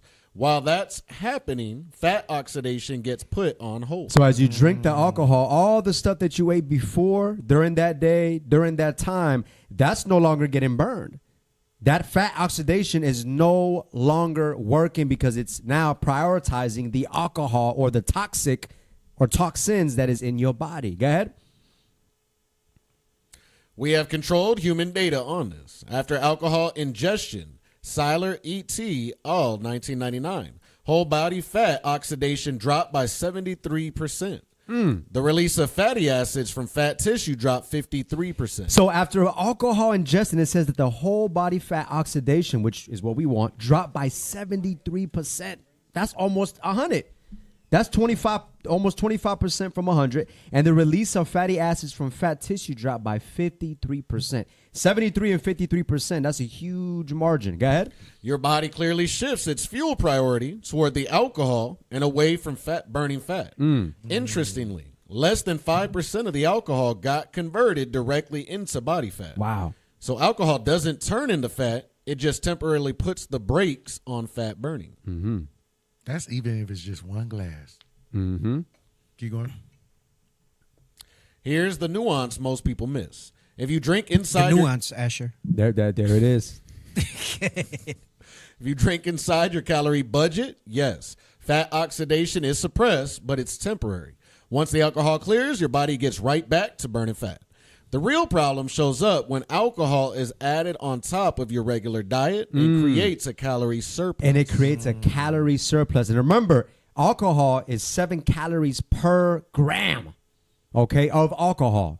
So it adds up quick. So what? A shot, well, depending on what it is, but a shot typically is what? Over 120 calories, right? Unless you're drinking like that real cheap vodka. Yeah, it depends on what it is. Different ones have different calories, but there's a lot of calories in drinks. It adds up. Go ahead. Now, the dietary fat you ate alongside those drinks has a much better chance of getting stored while your body is preoccupied clearing the alcohol. Hey, Deke, and that's if you drink it just solo. If you add on the sweets and all that. Right. So now you're drinking it with soda and mixers and everything else. Yep. Beer in a shot. Yep. Oh, man. Yep. Go ahead. What else they got? That it? No, there's more. Go ahead. Come on. So why does drinking stall fat loss in practice? Reason number one, the calories add up quick. Alcohol is calorie dense at 7 calories per gram with no safety. No satiety. Oh, no satiety. Meaning it doesn't fill you up. It's not satiating. Right. No essential nutrients and nothing that supports recovery. A craft beer, 180 to 250 calories. A glass of wine, 150 calories. Mixed drinks with sugary juice, even more. Yo, you want to know what's wild? There's times when I'm like dieting, and if I do go out to eat, like as a treat for myself, I make sure that instead of alcohol, since I want dessert, I only do alcohol. I mean, I only do dessert. I won't do alcohol. Yep. Oh, shoot. Talk about saving calories. A night out with 4 to 5 drinks can easily add an extra 600 to 1,000 calories. Right. So just think about it. If you're the type who drinks every weekend, 3 to 4 drinks Friday night, 3 to 4 drinks Saturday night, you're consuming an extra 2,000 calories, maybe more, depending on what you drink, and there you go. Man. If you were in a 3 to 500 calorie daily deficit all week, One night of drinking can wipe out multiple Right. days of work. And 500 is pretty aggressive, right? So most people are going to do a 500 to be aggressive, right? That's the other thing that people do. They get too aggressive on their deficit because they want fast weight loss. Right. And then what they do is they're good for 6 days and they break on the last one and they outdo it, right? So think about it. All it takes is 3,000 calories, right, that you consume from alcohol, and that can be done or whatever else, your licks, bites, and tastes. And then you wonder why you're not making progress. And then you say, it's the diet, it's my hormones, it's all this other stuff, right? It's my thyroid. It's my thyroid. Go ahead, come on. And let me not let people do, look, people do have conditions and there are things, but we've gotten over that too. Right. It still doesn't change that you got to be in a calorie deficit. It does make it harder because your cravings and your metabolism's a little slower. It just means you need a bigger deficit. But it's not. Listen, the bottom line is if you're overweight, you're eating more than what you need. That's it. Go ahead, come on. Reason number 2, drinking rarely happens in isolation. Here's the other thing that happens. Drinking happens with snacking or eating, right? Go ahead, come on, beer and wings. It usually shows up alongside an indulgent meal or leads to drunk munchies. So you end up combining higher fat food, a calorie surplus, suppressed fat oxidation, all at the same time. This is the exact environment where those extra calories are most likely to get stored as body fat. Reason number 3, alcohol impairs sleep. Alcohol might help you fall asleep, but it fragments your sleep quality. Hey, no, that's not true. Mezcal is not 0% calories. I don't know where you got that from. Mezcal has about 90-something to 100 calories per 1.5 ounce serving. So, no, that's not true. Alcohol has 7 calories per gram. Right? And if it's alcohol, it has it in it. All right? Go ahead. Come on. Here's why that matters for fat loss. Poor sleep is one of the most reliable. Stop. You know why I say that? And why I say it with such disdain is because we convince ourselves whatever to try to keep the habits that we have. Right. I'm just trying to give y'all useful information to help y'all out. You can find your leakage points of why you're not hitting your goals and all this other stuff. The lawyers. Right? You got lawyers for the bottle, even in other ways. Right. All right? I'm not saying stop drinking forever. I'm just saying stop until you reach your goal. Yeah. It's better than that. Don't do it. The same way with the cheat meal. Don't do it. Go ahead. Come on. Finish up these reasons. Here's why that matters for fat loss. Poor sleep is one of the most reliable ways to drive hunger up and dietary restraint down the next day. Yep. Cravings for calorie-dense food rise. Decision-making drops. So Saturday's drinking sets up Sunday to be harder. You're hungrier, less disciplined, and more likely to reach for the foods that stall you. Deacon, this part right here, in regards to the sleep, I didn't fully believe it until I saw the data. Why? Because usually when you get a nightcap, you're drinking with the buddies and all that, you have a good night's sleep, quote unquote, right? Bunny years. But then you look at the data and it's like, wait, Right. why does my data And when you look say crazy? the data, you're saying like a wearable, like Whoop or the Like a Apple Whoop or Watch the or Apple something. Watch. Mhm. Yeah, it's like, yo. Yeah. So it doesn't you're knocked out. You're not asleep. It's not restorative sleep. You're just comatose. All right. Go ahead. Come on. A single drink itself is almost never the real problem. Right. One might not kill you. I had a glass of wine when I was in the Italian restaurant because I want to try the wine. I figure I'm close to Italy. Maybe it's something from there. It's probably good. Go ahead. Come on. The problem is the cascade drinking sets off. The extra calories, the suppressed fat burning, and the downstream hit to sleep and next day adherence. You don't have to be perfect or never drink again. You just have to understand the full cost so you can make an informed decision. You just have to understand the full cost so you can make an informed decision. Look, they still trying to hold on to their thing. The key word is pure. Hey. It's alcohol. Distilling implies alcohol. It still has calories. Can he read this on the mezcal real quick? Go ahead, read it. A standard 1.5. We got to stop believing every little Yeah, I random know, thing that's that's what I'm- out there. We have too much knowledge in our hands to verify information in these last days. And the same way we can validate things biblically, right? We have more things that are shown unto us than men understand. We should be masters over all levels of understanding and all matters of things. You know, like we can't fall for that stuff, right? Right. Notice you put pure mezcal, meaning if you distill it, it's bond through the alcohol process, right? Uh-huh. A standard 1.5 ounce serving of pure mezcal contains about 96 to 110 calories, depending on the alcohol by volume. Pure mezcal has 0 carbohydrates, Maybe that's what they meant. Right. I think that's what they meant. 0 sugars, and 0 fats, meaning all calories come directly from the alcohol. So the content. calories are still there. That part. What this is showing you, and that's the case for all alcohol. Remember Right. the slide that we read that said there's no nutrients in it? Meaning there's no macros, there's no vitamins, there's no minerals, there's no carbs, there's no fat, there's no protein. Just content. It's empty calories. Right. Ethanol. But it's still calories in your macros. So the calories aren't zero. You could say the same for almost any type of spirits when it comes to carbs and things like that. Right. The calories all come from the alcohol. All right. So anyway, what's the message? Stop it. Get some help. That's why you're not reaching your goals. That's why you're not reaching your goals. All right. I'm gonna ship to the main portion of the topic. We did a little catch up. I was excited to share some things with y'all. And it wasn't just food in London, the conference. Those of us who were there, the information that came out, the men that get access to that, phenomenal information every year. And it's amazing how grounded in scripture even all the practical information is, right? Every presentation has scriptural references. Some are scripture heavy, but I'm talking about even something about buying a house or health or whatever it is. You find it all in the scriptures and how we live in the Bible, right? And that's that knowledge, that's that wisdom that those scriptures give us, right?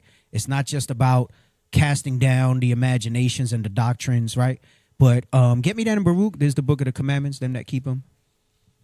4? Yes, sir. Give me that.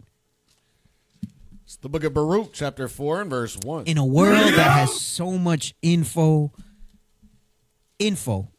not necessarily knowledge, info. There's a difference. Right. Information doesn't always imply knowledge.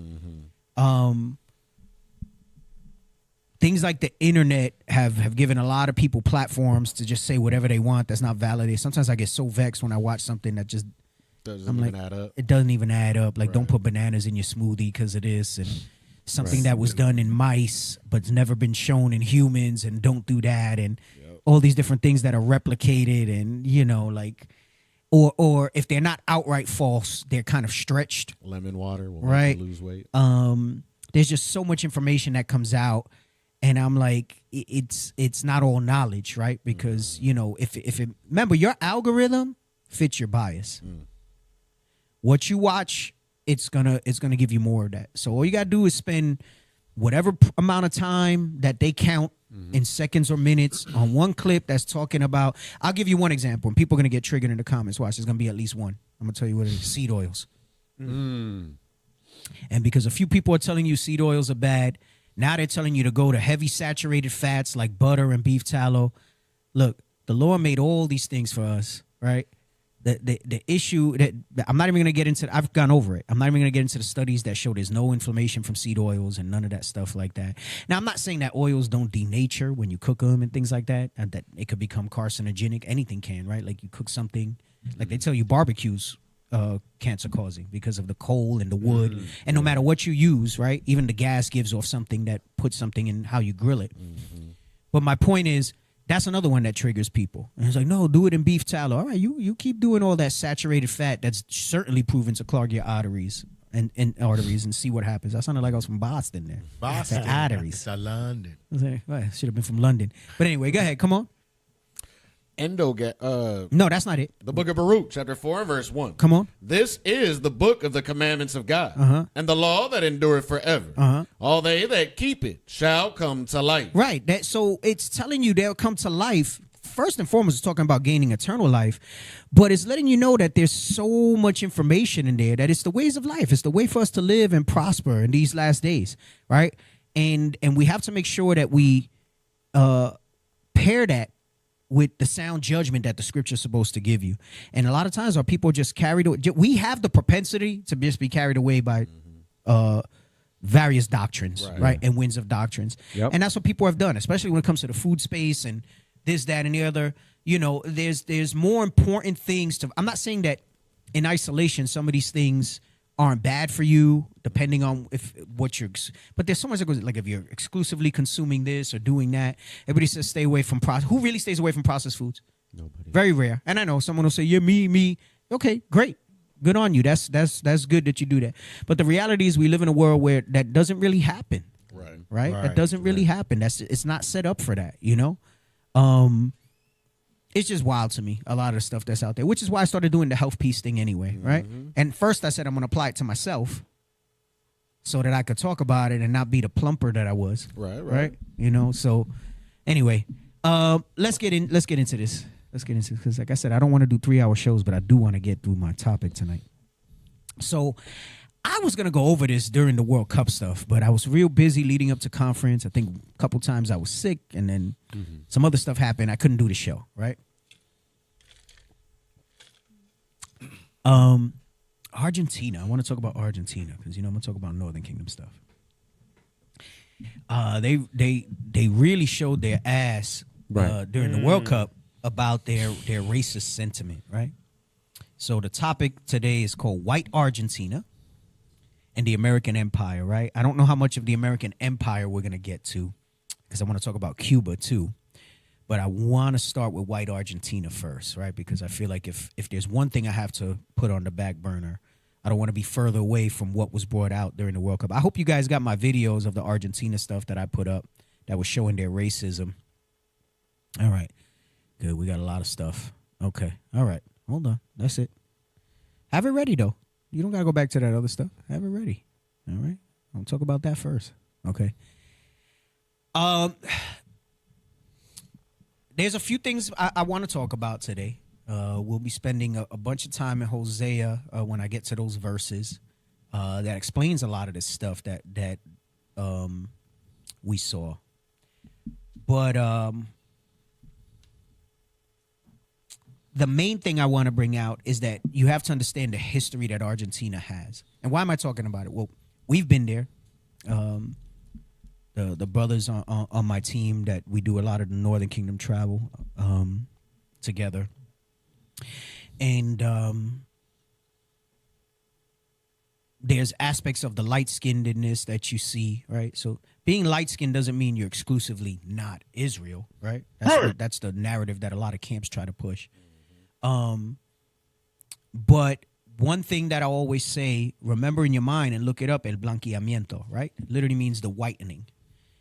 This is where Northern Kingdom captivity here in this side of the world, in the continent of South America, Central America, the Caribbean, they had an intentional large focus on making it very Eurocentric, right? White Eurocentric, white European. Starting with the conquistadors, they had this philosophy of whitening up the race. Now, what's the first thing that tells you? Common sense. They had an intention. They came here. They said, in order for us to exert full control over these lands, we have to whiten the race. What does that tell you then? See, none of y'all's thinking. That means they weren't white when they got here. Right. If they wanted to lighten the race, that means everybody was dark. That went over everybody's head. Officer Joe, man. That went over my head. See what I'm saying? Details, nuance. It's like that one time we did the TikTok class. Yeah. And it was like, bro, that was TikTok, fire, too. Because we were talking about time. the end of times. Right. TikTok. Anyways. Look, and I get it. You know, especially you, my Southern Kingdom brothers. When people try to say that Northern Kingdom ain't Israel, right. Y'all gotta kick in on these little things. If they needed to whiten the race, it means to tell you that Northern Kingdom that was here was dark. Right. Very dark. Very dark. They said they too dark. We gotta lighten them up. Right? So first off, that whole thing, why are they so light-skinned? Secondly, if you look it up, they knew when they did their math, they said it would take 100 to 150 years to make it happen. Damn. So this whole thing that they're like, well, how come thousands of years and Judah's still really dark? Well, first of all, that's not true. Not all Judah's still dark. Right. All right. And secondly, they knew the exact math. It was calculated. And they said, it's going to take 150 years of this effort. We're going to purposely mate with them, right? But We're going to track the bloodlines. That's called the castas, right? We're going to track the bloodlines, and they're not going to get the same status once they're mixed. Right. But we're going to lighten it up, right? And we're going to make it like Europe over here, right? Damn. So don't forget that one little distinction. Just that alone, before we even get into scriptures. Dummies. Deep basics. Deep basics. That was. If they had to whiten us, that means if you were here, you were not light-skinned. Right? They were dark. They were all dark, right? They were all dark. But by their blanqueamiento, they said it would only take 150 years to whiten them up, right? And they did it purposefully. It wasn't like on the side with secret babies. Right. It was a concerted effort. They pushed it, right? So you had this whole different thing going on there, right? So let's pull up this first thing for me to read, right? Actually, before I do that, do that first. Right? Because maybe you haven't seen some of these clips that deal with the racist Argentinians, right? Now, I'm not saying everybody in Argentina is like that, right? I'm not going to unequivocally say that. But there is a culture. They feel like they're the Europe of South America, generally, by and large, right? I don't want to offend any Argentinians that might want to repent. So I'm not going to say just all of them, right? We saw our people there. There's people who are receptive there. Hey, we had one brother that was living in Brother Guido. He actually made it out to London. He lives in Europe now, but he made it out to London. He made some inroads for us in Argentina. You look at him, he looked white. Like he looked white. But the brother in his spirit has shown that he's very diligent. When we went to Argentina, like 2 years ago now, something like that. Yeah, at least 2 years. Right, at least a couple years, right? And and he was following us before that by himself. The brother's very diligent, right? He came, made sure that, you're in Europe. I'm coming out to meet y'all for the men's conference. He was out there. I was very happy to see him out there. Yeah, the brother stays active, you know? Right. Imagine if you judge him by appearance, right?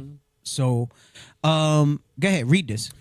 At 2 Argentina matches during this year's tournament, fans from the country were recorded hurling racist slurs at an African-American streamer.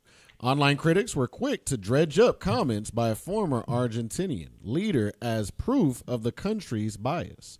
The Mexicans came from the Indians.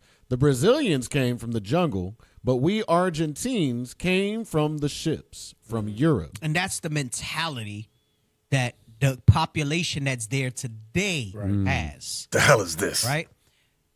You're going to see more as I go into it, the different things that they did. This is what eventually would have happened if it wasn't for the Spanish-American War.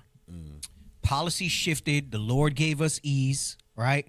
And he didn't totally wipe us out, right? Because then then there's this weird thing that like Edom's sperm is so strong against Israel's sperm that it's going to wipe out the whole race, right? And when I get to my scripture verses, you're going to see. I'm going to cover all that stuff and all that BS that comes out. Some of it I've gone over before, but I'm going to give you some new information too and different perspectives to look at when it comes to that, right? So read that part again. The Mexicans. The Mexicans came from the Indians. The Brazilians came from the jungle, but we Argentines came from the ships, from Europe.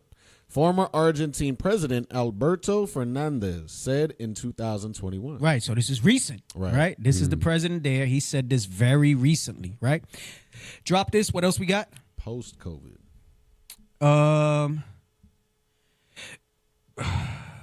Spain colonizers having a party in the afterlife. No, I don't want that. We got to lead up to it. Actually, I spoke about blanqueamiento. Put that one up. Okay, hold on.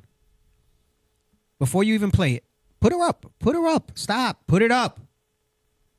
Don't get sticky, nervous butterfingers back there. I know it's been a while. All right. Blonde hair, light eyes, hazel eyes, right? Maybe you could look at the nose a little bit and the lips and say something, right? Yeah. That's Judah. That's Judah. And there's some Jake out there that'll write this sister off because of how she looks. The blonde hair, yeah. Play it. You know what's confusing? My existence. Now, hear me out. Now, this is my brother. Makes sense. We're both white, blonde hair, whatever. What's the big deal? Now, this is my mom. It's like, okay, well, she has brown hair, recessive genes. It's still possible. However, this is my dad. So, why am I white? Here's a family photo from 2007 in case you don't believe me. There's little me. And yes, my dad is full black. So can someone please explain to me the Punnett square? Because from my understanding, I should not look like this. Again, why am I white? And not only white at that, why am I blonde too? Because that makes no sense. You know how confusing it is when I have to fill out paperwork and there's no other option for the race or ethnicity part? I can't put that I'm black or African American because they'll think that's some sick joke. But when I put white, I feel like I'm lying. Right. Crazy. And, you know, I have to tell you, I find the same thing, but there's a reason they do that. And it ties back to something they did in Argentina, too.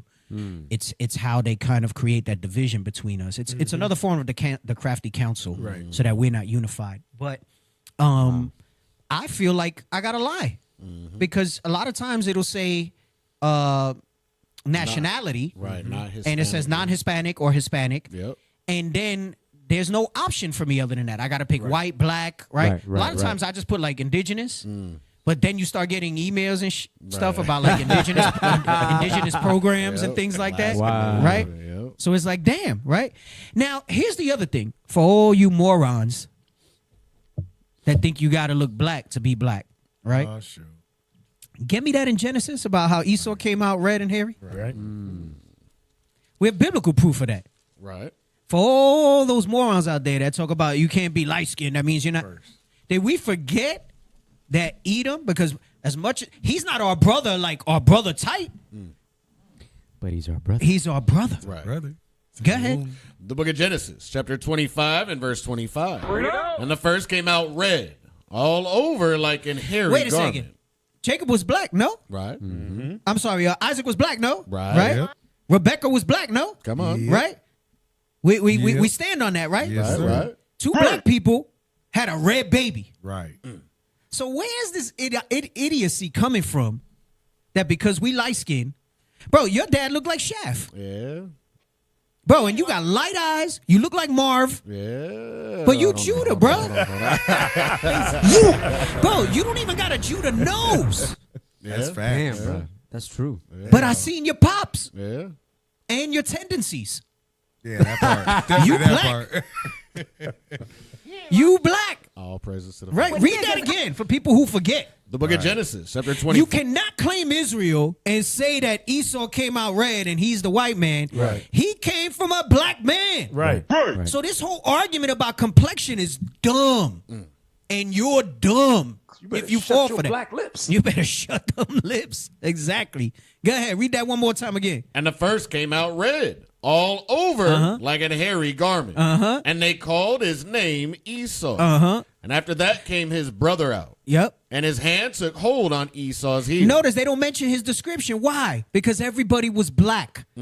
They I think the Zondervans talks about how the Hebrews had dark skin, right? So they don't mention it because it's the norm. Right. Right. When it was unusual and not normal, they mentioned the complexion. They had to document it. Right. They had He to different. document He it. They had to document it. So again, all the arguments about complexion gotta stop. Doesn't make sense, right? I wanted to go to that first before I start diving into what happened in Argentina. So you can see they're not exclusively the ones that did this, but rather they continue to carry the standard that something the Spaniards and the Europeans, because Spaniards are Europeans, and the rest of the Europeans continue to keep, right? You see how these little logic things sometimes just... Yeah. Right. This is why I see people, you know? I know, I'm the I don't know if it's sis, it said Libby. I'm assuming she's going to be mad at me. Like she kept saying 0% mezcal. Right. No You know, calories. maybe she meant no carbs, no Right, protein, no right. fat, right? But it's little details, right? And it could have just been semantics. We weren't on the same page with Right. that, all right?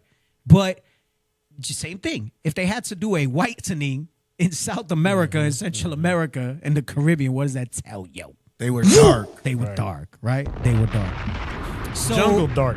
Jungle according to dark. what we read. Right, jungle dark. He said the Brazilians came from the jungle, the Mexicans came from the Indians. We came from the ships, right? Living with that. Let me see which other one I want to go to. Show me the one where it says streamer gets racist remarks from Argentine. Show that one. Speed.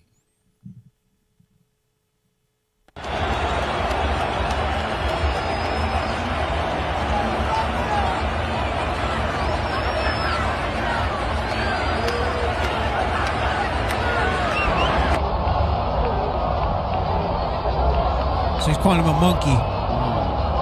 You know, people try to defend that and say he was saying that he don't have balls. That's not the balls one. The balls one's right. This with the arms like this. Oh, yeah. Trying to play gorilla. Is a gorilla. Right. Facts. The balls and no marbles, you go lower and your hands are open. Right? People trying to defend anything. Go ahead. Was that the end of it?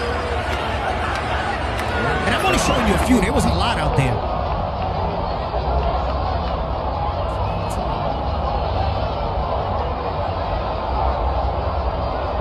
What's wrong with that guy?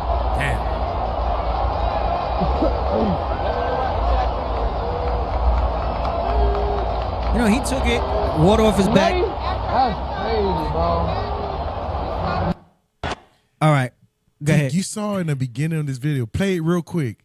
You're going to see the same color up there laughing and doing the same thing. The brother, right? Yeah, you saw that. Watch this. With the yellow on. Yes, look at him. The one in the yellow right there. Look at him. Laughing and following along with the joke. That's crazy. Drop that. There's always one. Damn. What else was there? Show why people hate Argentina teams and fans. Show that one. Girl, did you know that Messi's team has quite the reputation for being racist as hell? Just a couple days ago at the World Cup, Speed, one of the most famous streamers on earth, if you've never seen him before, was literally getting berated by Argentina fans and getting told to go cry at the zoo. Wonder what they mean by that. And allegedly they were calling him a Negro. And it's not abnormal for Argentina fans. I'm zooming in on her because she was really going hard. So y'all can see her face. But it's not abnormal for Argentina fans to be doing racist shit, like making monkey noises at black players and doing racist chants. And like, don't listen to me because I know how y'all get. Go look it up yourselves. And it's not just the fans either. Enzo Fernandez, after winning the Copa America 2 years ago with Argentina, went live on the bus. And why were him and his teammates doing a racist chant about the French team and their black players being of African descent but playing for France? They're making fun of them for being black. Right, so stop. They said something like when France was winning and they were like, oh, French people won? Those weren't French people. Like, they're black, so they can't be French. Right. So you got players. Before you say I'm reaching, his own black teammate from Chelsea came out and posted that it was uninhibited racism. So this is when you start asking yourself, why does it seem like every other Latin American country has beef with Argentina? Why does it always seem like Argentina is at the center of a racist scandal? If you look at Argentina today, you'd be like... So stop. You know what? That reminds me. Did you look up the Big Nigga Burger? I told y'all I didn't see it there. And I said that if y'all don't have it, look for it. Look, I heard, oh, that means they didn't do it. I don't know. Oh, my goodness. You guys are pissing me off already. What is it with IT, bro? It's like everywhere in every school... And I hate when I'm clear and specific and like I get it if I wasn't clear, like, you know, I've owned that where it was like, oh, it was my fault. I've said it on the show. I've been like, oh, my bad. Right. I apologize, guys. But I go to great lengths to be clear and mention certain things. See, but we don't listen. We're freaking dense. Our people are dense. Go ahead, come on. There's not a lot of black people there, especially in comparison to other Latin American countries where there are a lot of Afro-Latinos, right? Well, in the 1800s, Buenos Aires was about a third black. So you can't say that there were never any black people. So what happened to us? Us as in black people, but in Argentina. I'm not from Argentina. Y'all get what I'm saying? So what happened to black people in Argentina? I'm gonna give it to you straight because this is a history class. They sent black men to fight in wars so that they would die. They sent black men to die in war, literally, the government. Again, look that up. I'm not making this up. And then a disease outbreak obviously disproportionately affected poor black neighborhoods, literally wiped out poor black neighborhoods. And on top of that, the cherry on top, they invited a bunch of European immigrants to Argentina to literally whiten up the population and stopped counting black people in their censuses. They just ignored the black population altogether. They erased their black population like they never even existed. So of course you push that narrative for 100 years and they're like, well, we're basically Europe. We don't have black people, so there is no racism. And that's the problem. And then if you look at a country like Brazil that has major beef with Argentina, it's no mistake that Brazil got more enslaved Africans than any country on earth. So when they tried that whitening up Brazil shit, there were too many black people for that to even work. Same continent, same era, completely different outcome. So yeah, while this is one of the most popular teams in the World Cup, and I'm probably gonna get jumped for making this video, I can't not think about this every time I watch them. So I gotta root for whoever they're playing against. My bad, girl. Right. You got something, Cap? I see you going. I'm still looking. Okay. Still looking. All right. Drop that. What else we got? Okay. Remind me to come back to some of these videos. All right. We got those. Actually, there's a funny one. Put Spain against Argentina. Do that one. That one had me cracking up.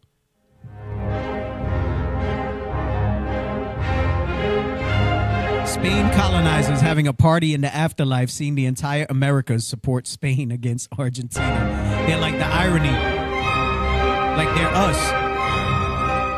Right. Crazy. Anyway, drop it.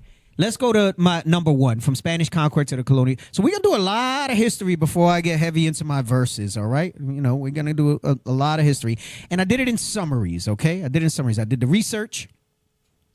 You know, I aggregated up with my GPT, all right, and have it over here.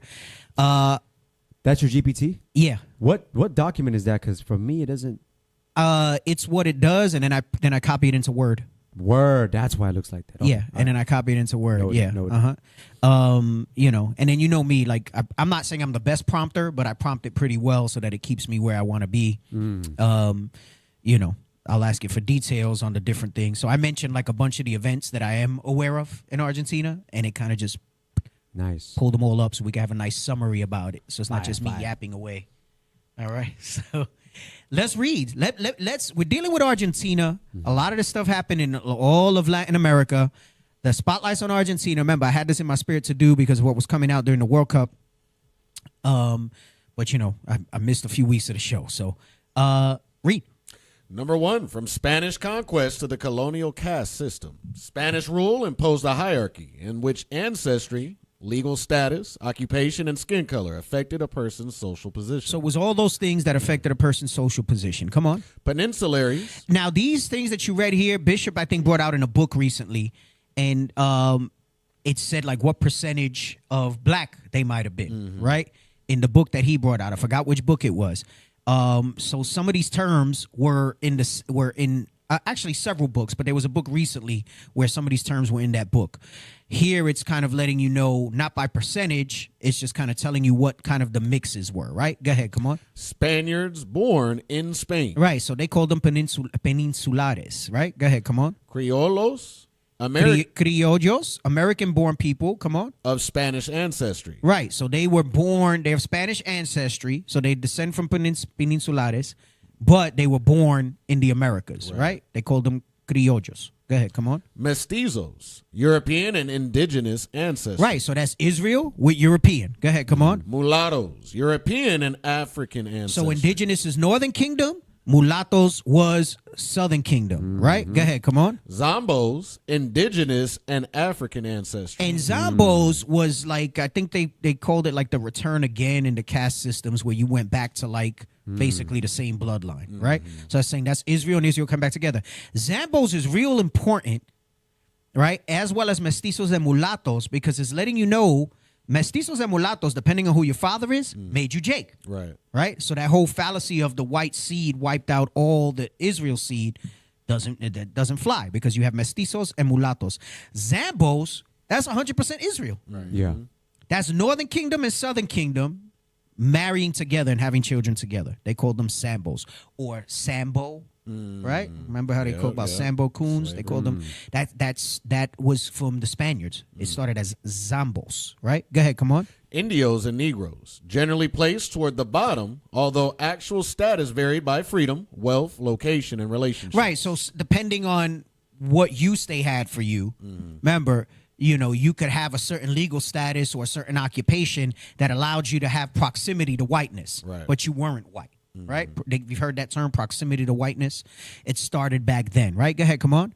Africans were present in the Rio de la Plata in substantial numbers through the slave trade. In several colonial cities located in what is now Argentina, people classified as black, mulatto, or related caste categories formed substantial portions of the population. So Jake was still the predominant, right? Because it said black, mulatto, or related caste, meaning mestizos or zambos, right? Indios y negros. That's all Israel, right? Those are all Israelites. they still were the majority of people there, right? Go ahead, come on. That history challenges the latter national myth that Argentina never had black people. Right, so it's BS, right? Go ahead, come on. Number 2, Blancamiento after independence. The 19th century Argentine elite increasingly defined civilization as European and treated indigenous, African, and mixed populations as obstacles to the nation it wanted to construct. Get me that about we were oppressed together, because whenever you see the indigenous in relation to the Western Hemisphere, that's talking about the Northern Kingdom that we understand arrived here through 2nd Ezra 13, right? Where it says they took that long journey, right? They went into the narrow passages of the Euphrates and they came over to this side of the earth, right? Letting you know that we were in captivity together. We were in captivity together from Babylon onward, right? And when you got to the Americas, we were in captivity together here, right? Under the European colonizers that came here, right? Even in the United States, the contiguous United States, they talk about the very remotely spoken of Indian slave trade, meaning Gad and Reuben. There's documents, not many, because remember, we weren't allowed to read, and they destroyed a lot of that stuff to maintain their narrative, that show that there was indigenous that worked in the fields with Africans, right?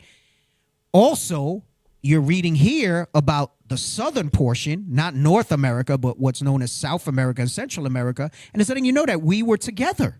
We were together, right? Go ahead, read this. The book of Jeremiah, chapter 50 and verse 33. Thus saith the Lord of hosts, the children of Israel and the children of Judah, the northern kingdom and the southern kingdom, come on, were oppressed together. Right, so remember, it started off that northern kingdom went under the Assyrians first, and then Judah later under Babylon, but then together we were together, right? In captivity. And from then onward, we were always in captivity together. Together in some way, shape, or form, right? That's just like how it happened here in the Americas. Same thing happened. The Americas first, right, under Northern Kingdom, and then they got the slaves. Same thing. That's a nice observation. That's heavy. I like your nuance. That's heavy. Go ahead, come on.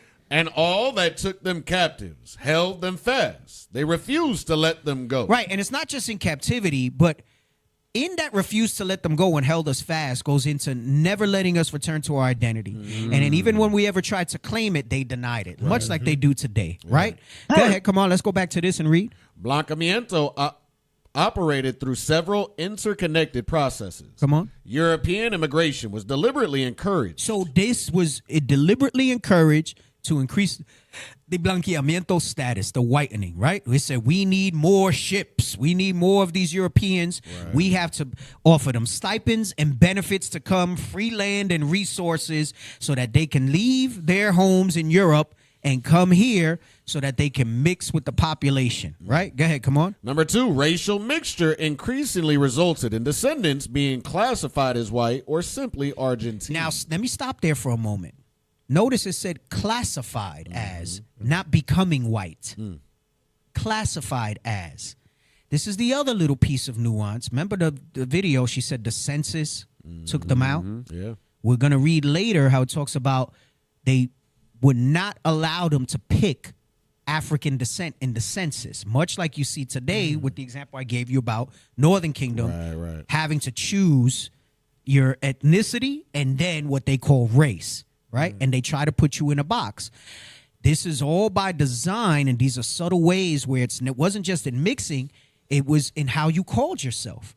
So if you called yourself something else, and then your data and your statistics. So when she said earlier, the girl that we showed in the video, that it was like a third black, it was actually more than that, because that third black is based on data that they already started altering during the time of the Spanish conquest. Right? So you're talking about hundreds of years of them misclassifying people. So the data's already getting skewed as to who is what, right? People start identifying as something else. That's your Ancestry.com and everything else they're trying to do now. Yes, right. And I already did the show on the DNA, and I showed you how that stuff doesn't hold no weight. It's false because of the source DNA. I went into the haplo and all that stuff, right? So read number 2 again. Go ahead, come on. Number 2, racial mixture increasingly resulted in descendants being classified as white or simply Argentine. So they were Jake, but they were classified in the system as not. So it's like, I don't know. Hey, there's a lion over there. No, that's not a lion. That's a rhino. Right. No, that's an elephant. No, that's a dog. That's a cat. Right. Okay, if that's what you call that in here, I guess that's a cat, right? And then over the process of time, boom. Go ahead, come on. Number 3, black racial categories gradually disappeared from official records. This was part of blanqueamiento. They changed it and they put their own caste system that I think it was like 29 castas or something like that. Maybe I'm misquoting the number, I'm sure. But it was quite a few versus the number 1 that we showed where they started off with just that. They had a name for every mix that happened, right? But it wasn't the original origin names. Read.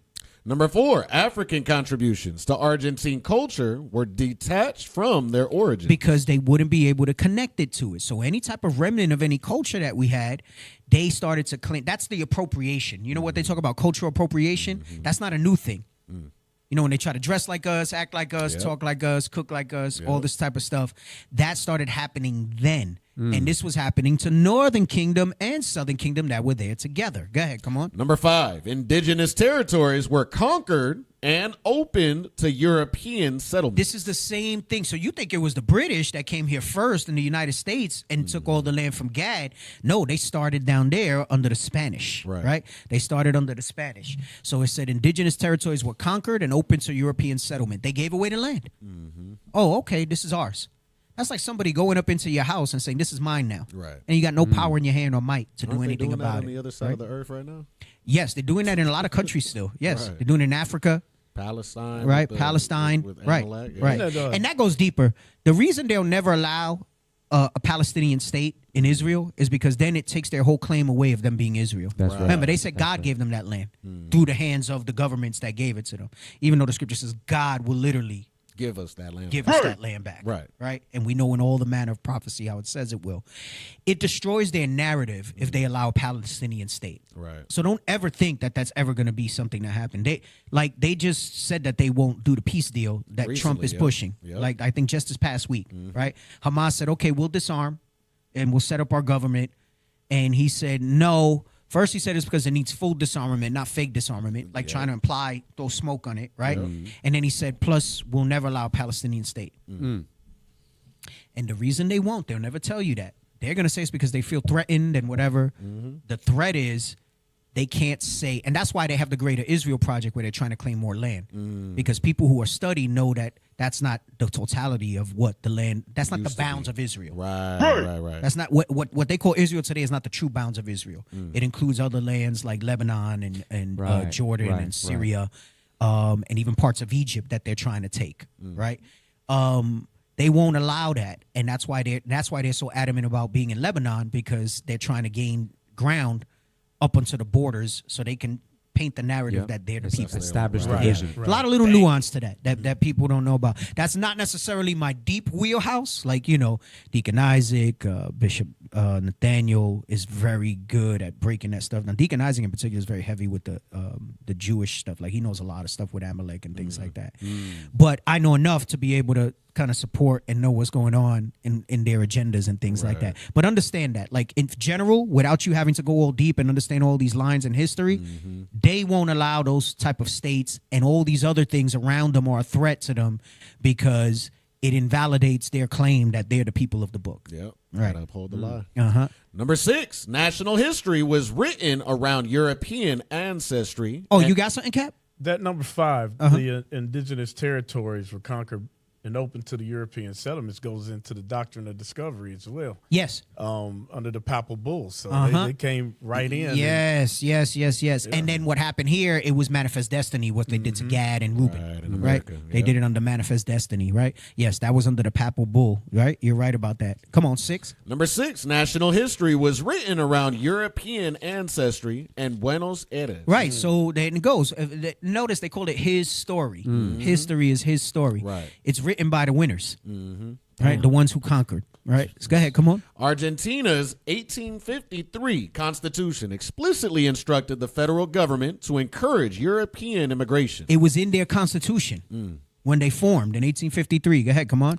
This was not merely immigration for labor. Leading intellectuals regarded Europeans, particularly Northern Europeans, as agents of civilization and racial improvement. And this is very similar because they all have a similar theme.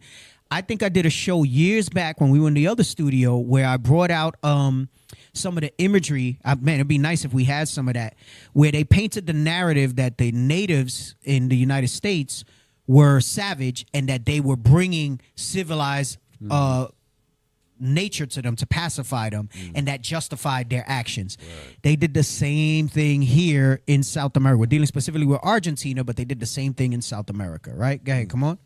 Between approximately 1857 and 1930, Argentina received around 6.2 million European immigrants, principally Italians and Spaniards. Right, and that's the heavy look that you have over there. It's a very That's Italian facts. and Spaniard look. Go ahead, come on.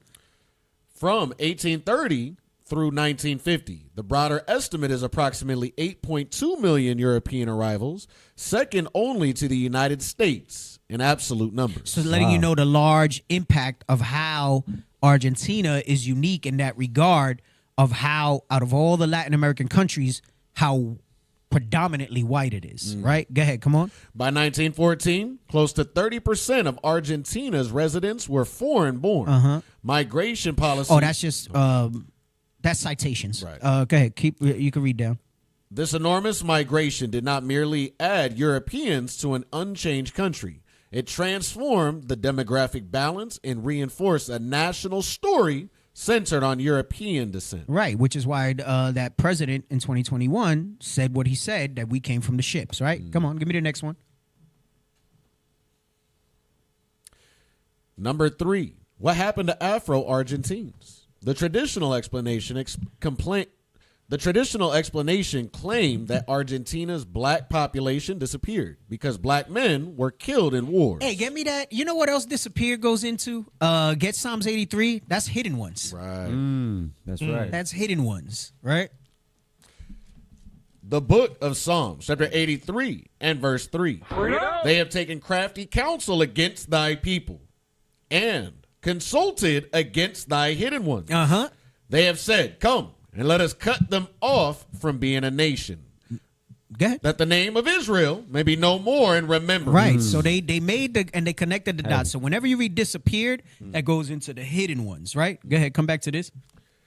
Damn. Those things contributed, but modern historical research rejects them as complete explanation. The larger process included death in wars and epidemics. So like the sister in the video said, they sent a lot of them to wars, to the front lines in lose-lose situations, right? Kill 'em all. Epidemics, so they didn't give them help when there was disease outbreaks and things like that. Right. That's evolved to now where, remember, the COVID vaccine was predominantly affecting blacks and Hispanics in a more negative way than it did whites, right? Like there was more adverse results from that. Go ahead, come on. Lower recorded numbers through racial reclassification. That's the census stuff. Go ahead, come on. Intermarriage and absorption into broader categories such as... And this is some of the castas that he's naming. Pardo. Trigueño. Trigueño. Not gueño, trigueño. Trigueño, all right? Trigueño is like a little darker than Asher. Right? That's what we would consider like trigueño, like café. Like café con leche is like trigueño, right? Moreno is like black, like dark. I know that one. Right? Okay. And pardo was like a little lighter, right? So they classified it by the color, right? Got it. Go ahead, come on. Or simply Argentine. Massive European immigration, which changed population proportions. A national census system that stopped consistently measuring African ancestry. So if they measured them at all, they stopped measuring African ancestry. Go ahead, come on. Historical and cultural erasure. That's iconoclasm, right? That's when they break down the images and all that stuff like that. Go ahead, come on. The key point is that Afro-Argentines did not biologically vanish. Oh, that's why they're the hidden ones, right? When they try to tell you that no, they don't exist anymore, that's BS. Go ahead, come on. Blackness was progressively removed from Argentina's official national identity. So much like the sister that I showed you in the beginning that was blonde hair and blue eyes, and her father was 100% black. She said, dad black, mom black. Right. One like he said, like he wasn't like black and his pops was white and his mom's was black. She said he's full black. Right. And she looked like that. Right. But she's not able to identify as that, right? That's why I had all those videos that I've been posting and putting Hidden together ones. because I'm trying to I wanted to show them in a way that as we read this, you'll understand the sequence of what went on. And then it kind of makes it better for you to wrap your mind around this whole venom that people have against, like, you got to look like Shaft in order to be Israel. It don't make no sense, right? And let me just tell you, I'll be very honest with you. Those of you that's light-skinned Northern Kingdom that be a little unsure about yourself, right? Yep. If your spirit bears witness, forget about the look and everything else, all right? When we get our real body, like you read in 1 Corinthians 15, the heavenly, right? The scripture talks about that. We yearn and we moan and groan for that that vessel, all right? Bring it out. It's going to look like it's supposed to look. That's right. It ain't going to be fat, right? You ain't going to have flaps. You're not going to be losing hair, no balding, no jacked up skin. You're going to be black and comely, all right? You're going to be black and comely. Black, y'all, and I'm black, y'all, and I'm black, and I'm black, y'all. Think, if you don't mind, this reminded me of Micah chapter 2. Bring it out. And verse 2, real Bring quick. it out. Bring it out. And more so in regards to when you made reference to the hidden ones, I'm thinking about how, and even in regards to the census system, how they stopped consistently measuring African ancestry. This is what we read here, Micah 2 and verse 2. The book of Micah, chapter 2 and verse 2. And they covet fields. The they is making reference to primarily the so-called white man. They covet fields, so they covet these fields. They desire these fields, these locations such as Argentina. Go ahead. And take them by violence. And they take them by violence. War. Go ahead. And houses. And take them away. Come on. So they oppress a man. So they oppress a man. Go ahead. And his house. And his house. So they take the man. They oppress the man. They take his house, right? That's the whole family. That's the actual house physically. Go ahead. Even a man and his heritage. That part right there. Even a man and his heritage. He can't even, he can't even identify himself as African ancestry or as an Indian. He can't do these things because they've been oppressed and the heritage that they once claimed has been taken away from them. Mm-hmm. And they wrote it into their laws. And they wrote it into their laws, right? You see, it wasn't just one action. Like, it's not so hard to grasp the diversity of what Israelites look like today when you consider the nuance and details. And the crafty council was not one thing. Right. It was multifactorial. It had many mechanisms, as we're reading now, that solidified their dominance in that, right? But the Lord said, by the foolishness of preaching, I'm going to raise them people up. And then you think about by those base things. Them same things that you did all this stuff, right? What's the other one? Is it in, where he disappoints the devices? The crafty? Yes. That's Where is Job that? 5. It's Job, Job right? 5, yeah. Okay. Get that real quick. Understand that. He's going to disappoint the devices of the crafty. The book of Job, chapter 5 and verse 12. He disappointeth the devices of the crafty, so that their hands... Now, remember, the crafty is Psalms 83, right? They did the crafty counsel. So he said he disappoint the devices of the crafty. And we're going over some of those devices now. Go ahead, come on. So that their hands cannot perform their enterprise. Right, their enterprise. Because it wasn't like it was an enterprise. See, we don't think in enterprising ways, right? We think small potatoes, right? They think in enterprising ways, and they said in order for us to maintain dominance, they were in a room and they were like, okay, we're gonna do this. Okay, that's great, but then what if they do this? You know what? Then we'll do this. But you know what? Then we're gonna do that, right? And we're gonna do that. And I say we in general, us and IUIC, we thinking like that. When we get in the war room and we talking and we going over stuff, we're like this. Okay, what about that? All right, we're gonna address this way. You know what? We need to do this. We need to do that, right? Like with the restructure that we're doing, we're gonna do this. We need to address that, right? And always with the measure of the scripture, right? Like I was talking to y'all before the show, that the motivation gotta be godly motivation, not because we want to exalt ourselves, not because we want to make a name for ourselves, not because we have anything to prove to anybody. All right, we study to show ourselves to prove to God. Everybody else can kick rocks, right? Is that it on that? Yeah, that was it. I was just gonna make a statement on the magnitude, because they went through these lengths to destroy us, to confuse us with faces, right? He said not the least grain is gonna fall to the ground. Right. He's gonna sift us like what the seed was it? Zephaniah. This Amos 9. Amos, where not the least grain is going to fall to the ground. He's going to gather all of us out of every place that we've been scattered. Right. It's heavy. Let's go back and let's read from the graphic that we got. The key point is that Afro-Argentines did not biologically vanish. Blackness was progressively removed from Argentina's official national identity. And it wasn't just there. They wound up doing this in most of the hemisphere out here, right? Argentina's 2022 census counted approximately 303,000 people identifying as Afro-descendant or having African ancestors, about 0.7% of the population. That number measures self-identification, not every Argentine with some African history. The long absence of Afro-descendant categories from censuses helped suppress that identity across generations. So let me tell you something. I brought this out before. Let's get Matthew 13 and do 24. The book of Matthew, chapter 13 and verse 24. Another parable put he forth unto them, saying, the kingdom of heaven is likened unto a man which sowed good seed in his field. While men slept, his enemy came and sowed tares among the wheat, and went his way. But when the blade was sprung up and brought forth fruit, then appeared the tares also. Right, this is the enterprise of what we're reading at, of how they did all these things to try to wipe us out with that crafty counsel, right? But he says, so you're going to have tares amongst the wheat. There's going to be people who are going to be... Now, this goes into, obviously, people who are not here for godly intentions, but it also goes into the identity of some, right, that we're going to mix among us that might not be Israel, right? Go ahead, come on. Verse 27, so the servants of the householder came and said unto him, Sir, did not thou sow good seed in thy field? Right, aren't you supposed to be all Israelites? Go ahead, come on. From whence then hath it tares? So where the hell we got all this other stuff going on here?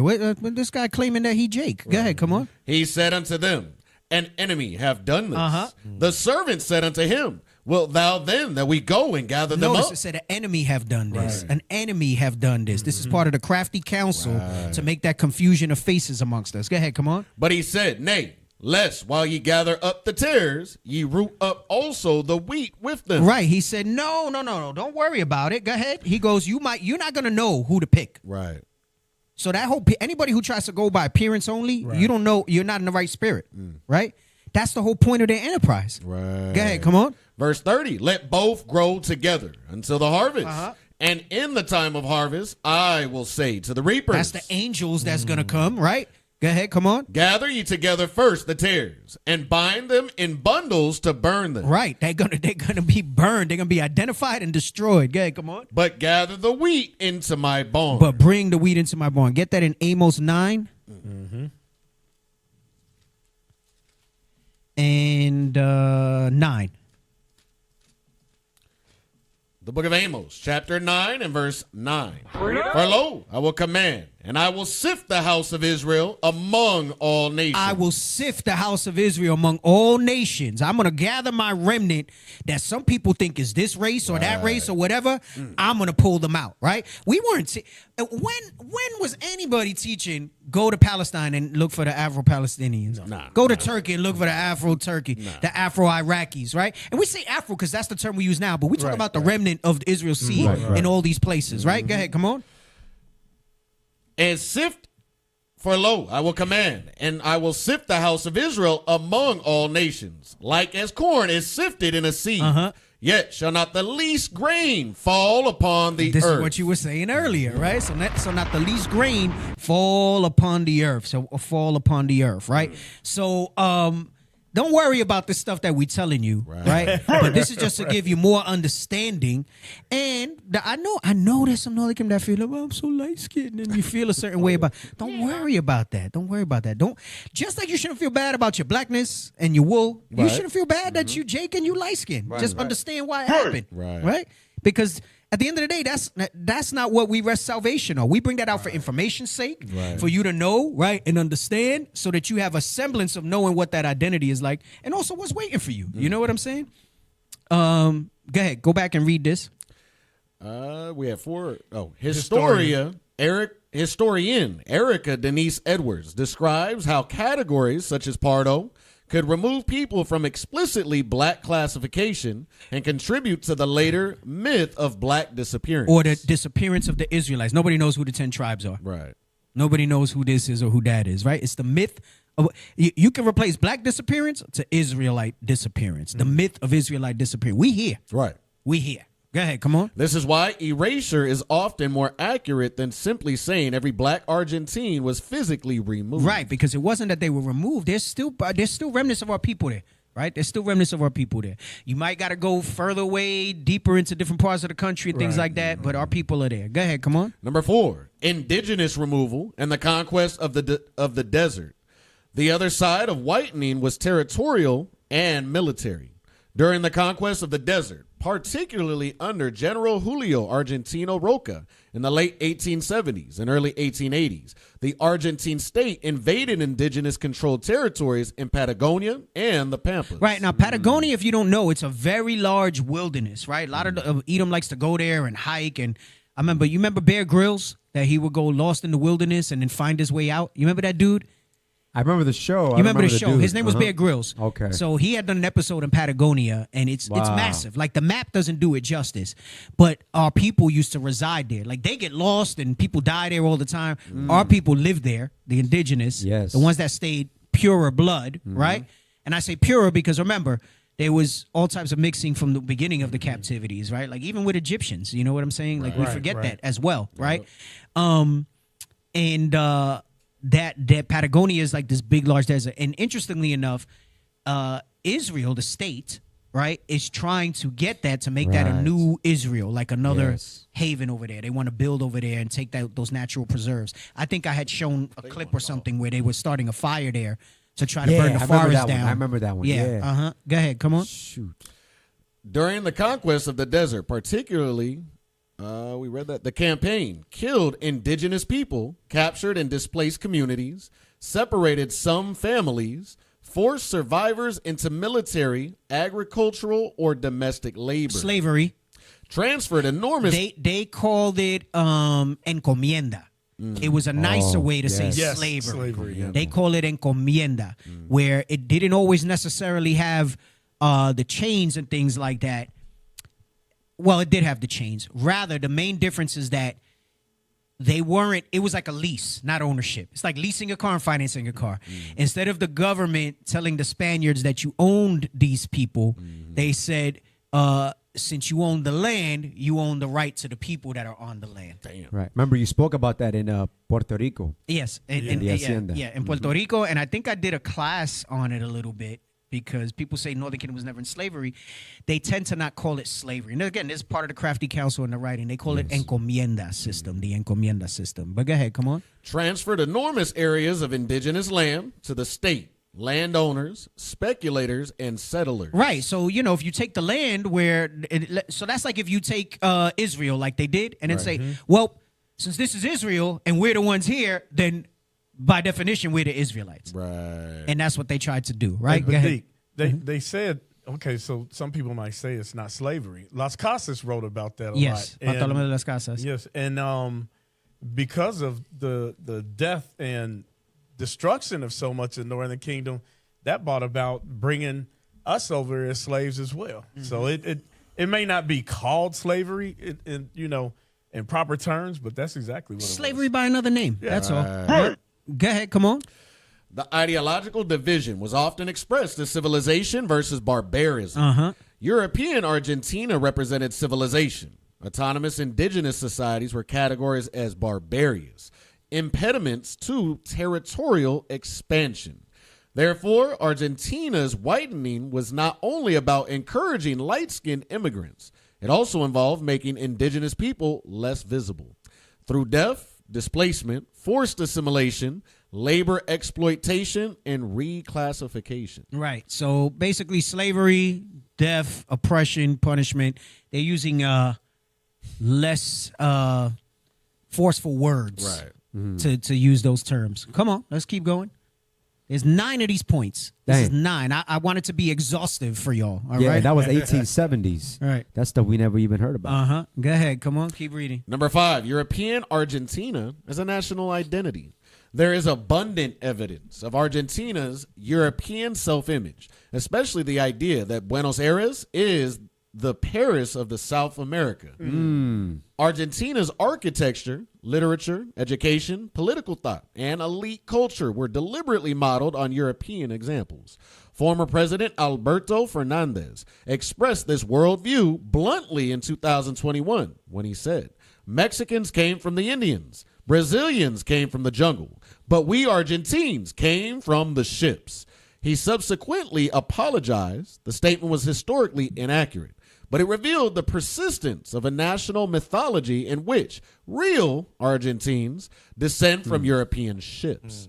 I cannot confirm that. So this was me because I was giving it my feedback, naming all these things because I'm aware of all these points that we're bringing out, but I wanted it to be very accurate in how it was represented. So that's why it says he cannot confirm. This GPT saying he can't because it's known as the second Europe, or how they fancy themselves, right? Yeah. That like it's the second Paris Europe. that I mentioned. Right. So he's saying he didn't find anything in writing like that, but we know from our visit and from other cultural things, this is what they consider themselves, right? He's just saying he couldn't find it documented where somebody has referred to it as that, right? But go ahead, come on. I cannot confirm that the second Europe is an official or universally accepted Argentine title. It works as a description of the country's European self-conception, but I would not present it as an official designation. The Paris of South America. Right, which is basically saying they're the Europe of South America. Right. So they're like the second Europe. Go ahead, come on. And the belief that Argentines descended from the ships are much better documented. Come on. This European identity also helps explain a form of racial class ordering in which Blanco can imply attractiveness. Right, and that's what wound up happening under el blancamiento, that the white was then seen as attractive, right? They put all this, there's this ideal of what the ideal man looks like, and you see it in your actors, the leading man, the leading role, right? Or the leading lady type of role, right? Jesus Christ as a white surfer dude, right? That's what they put. Go ahead, come on. Education, refinement, or higher status. Right, and listen, deep down, a lot of us have that so ingrained in us. That's right. You think about epigenetics and stuff like that. That's in us. Right. You see the test with the dolls and the kids, even kids that don't have exposure, and even sometimes kids that have exposure here learning this still have a propensity to pick the white doll. Right? Go ahead, come on. Negro or Negro Day. Negro or negro de mierda, meaning black like shit. Go ahead, come on. Can function as racialized and class-based abuse. I was talking about this with the leadership, and I said we would say negro. Like I didn't grow up ever using derogatory terms because they were joking about the llantas. I said that's a Mexican thing. I said I've never used a derogatory term. Right. And I've gone over that before. It was different for me in New York growing up together. Right. Yeah. So now my mom was racist. I'll say that. Like to the extent I've never heard her use a derogatory word to call people black, but she was like, don't marry black people. Be friends with them, but don't marry them. My dad was the same. I remember that. I remember that distinctly. Other than that, I can never. I mean, that's racist.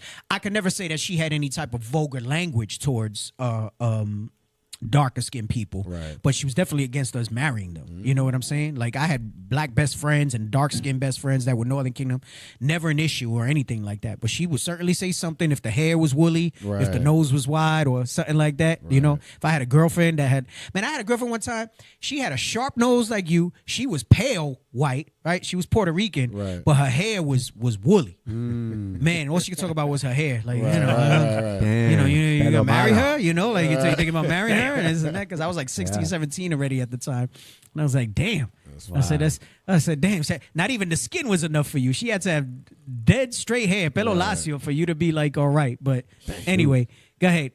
Cabecita negra, historically denigrated, darker, working class, internal migrant. Right. So saying like black head. Right. Go ahead. Come on. Negro velero associates dark skin with slum residents, poverty, and criminality. Right, so that's like people from the ghetto, right? Go ahead, come on. Indigenous looking or brown Argentines may be treated. That's the thing that they say. They may be treated because there was a lot of Bolivian and Paraguayan, even Peruvian.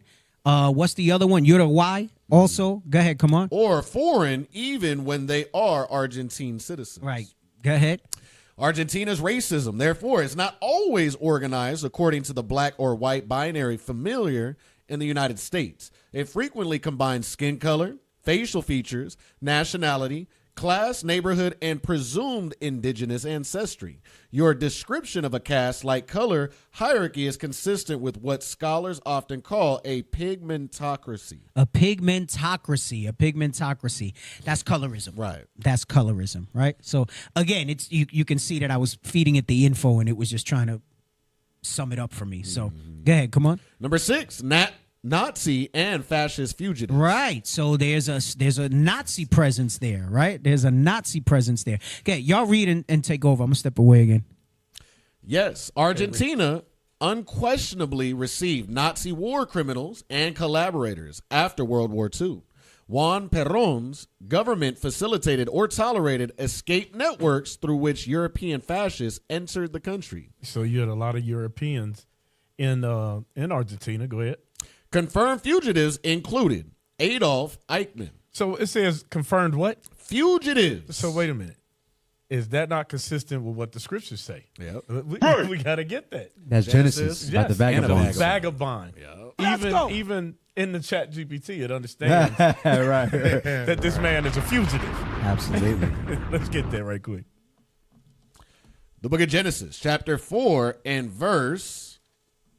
what are we starting at? 4 and verse 14. 11, to the point. 14. Yeah. Verse 14. Behold, thou hast driven me out this day from the face of the earth, and from thy face shall I be hid, and I shall be a fugitive and a vagabond in the earth.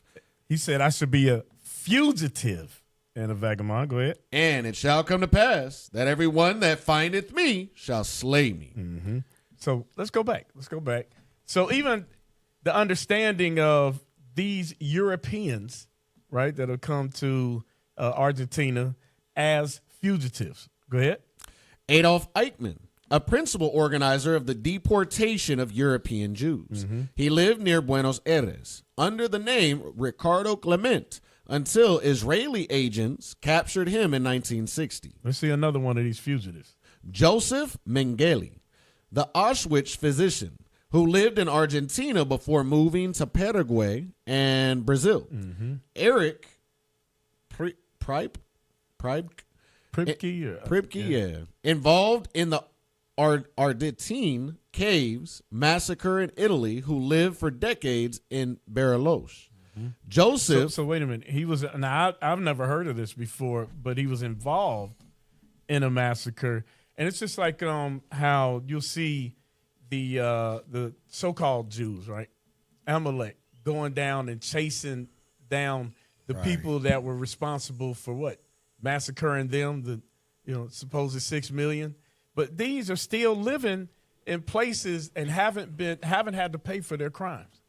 Go ahead, read on. You got something? I was going to say, and what this also shows us is if some of these are Nazis, then they're derived from the Khazars, which is Amalek. Exactly. Joseph Schwamberger, an SS commandant extradited from Argentina to Germany. Commandant. Commandant. It's a certain rank that they had. Edward Roschman, the butcher of Riga, who lived in Argentina under a false identity. That's how they hide themselves. Right. Go ahead. Argentina's. So wait a minute. His nickname was what? The Butcher. That's telling you that he was responsible for a lot of murders, right? Get that Matthew, was it 11 and 12, 12, 11, about the violent. Because what we're reading about is what they did to our people. We've been reading about how they've removed the so-called black side of Argentina, right?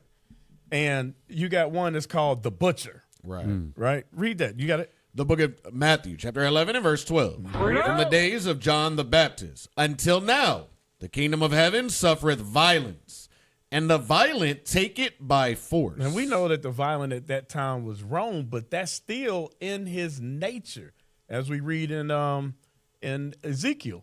That's still part of his nature, right? Go ahead. Argentina's official commission of inquiry into the activities of Nazism in Argentina, known as Siena, confirmed approximately 180 Nazi war criminals who entered the country. Claims that thousands of Nazis were all war criminals go beyond what the official study confirmed. So what is this saying? This is a safe haven for them, right?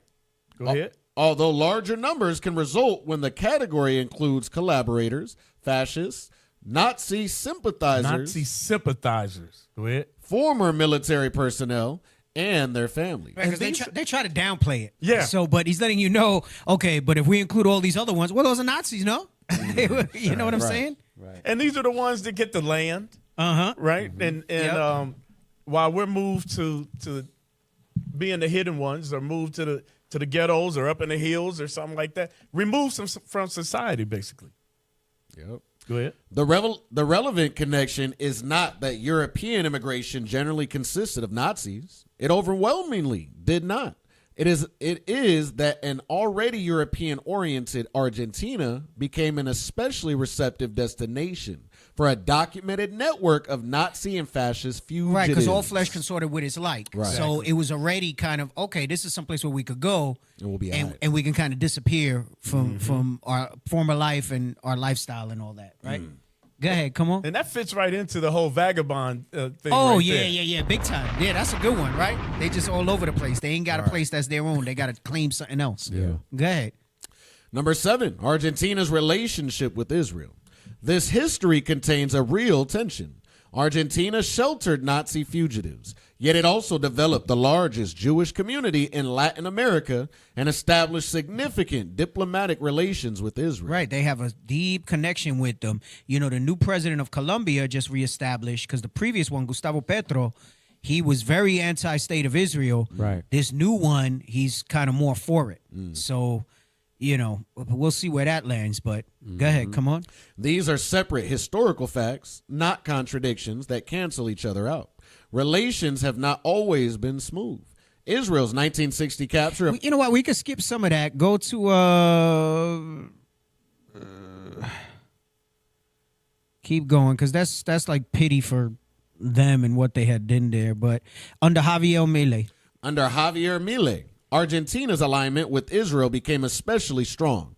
Milei has repeatedly visited Israel, closely aligned himself with Benjamin Netanyahu. That's the current president. Go ahead, come on. Designated Hamas as a terrorist organization, supported Israel in international forums, announced the intended transfer of Argentina's embassy to Jerusalem, received Israel's Genesis Prize for his support of Israel and efforts against anti-Semitism. Hey, you know what? Look up in the background. Maybe I'm reaching, but I think, I don't know if Argentina was part of it. Remember when they voted for reparations in NATO or something like that? Oh, yes. And it was only a few countries. 2 of them. Yes. I think it was 2 of them. that voted against it. I don't know if Argentina's it was part of it or his name was there. I think it was. Argentina, Look it up America. for me.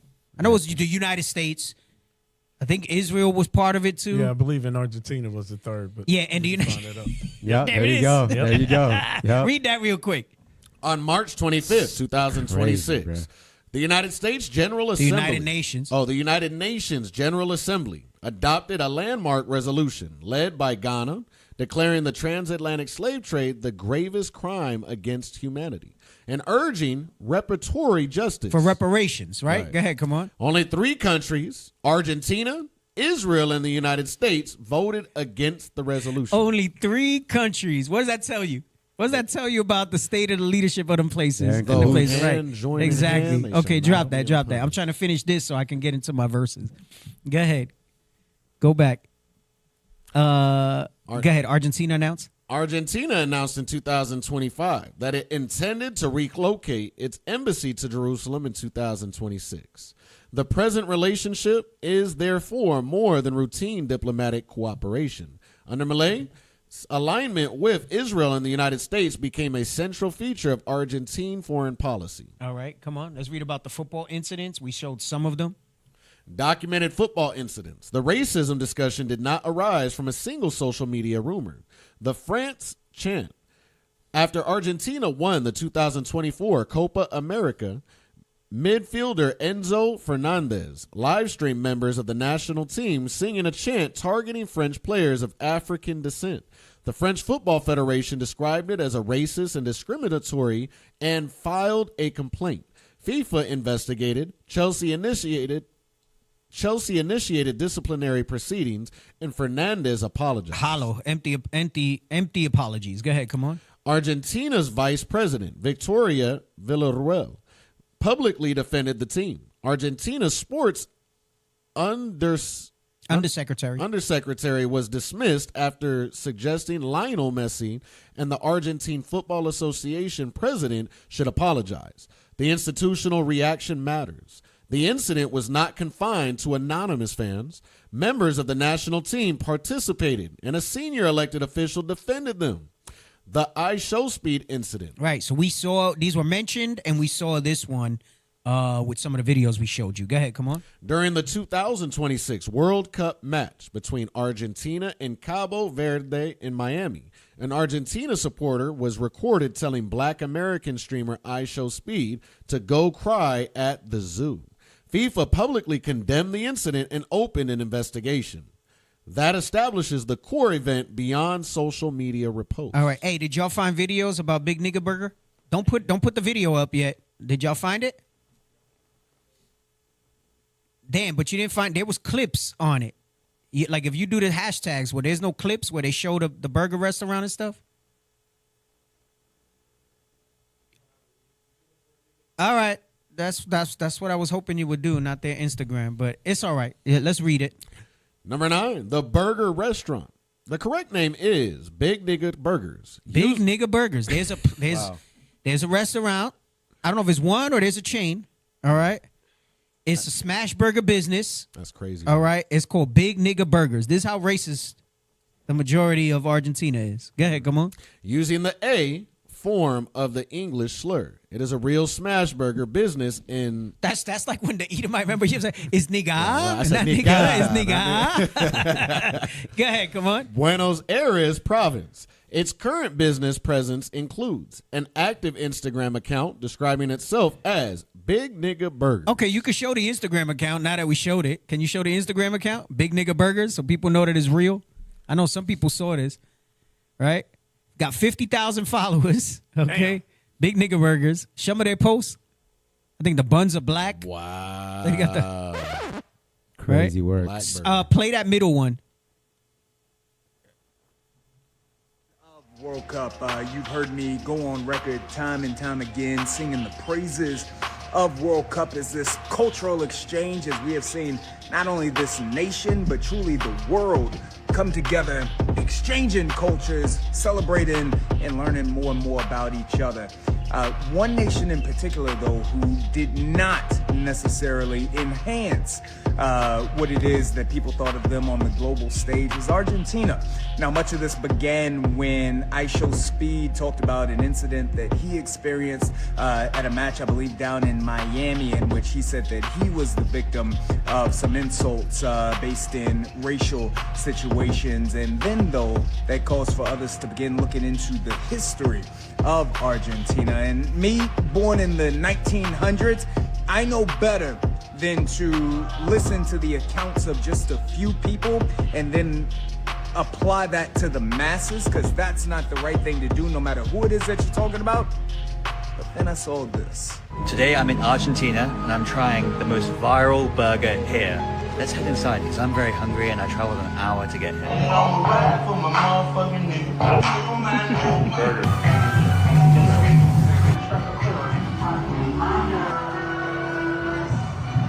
Oh, gracias.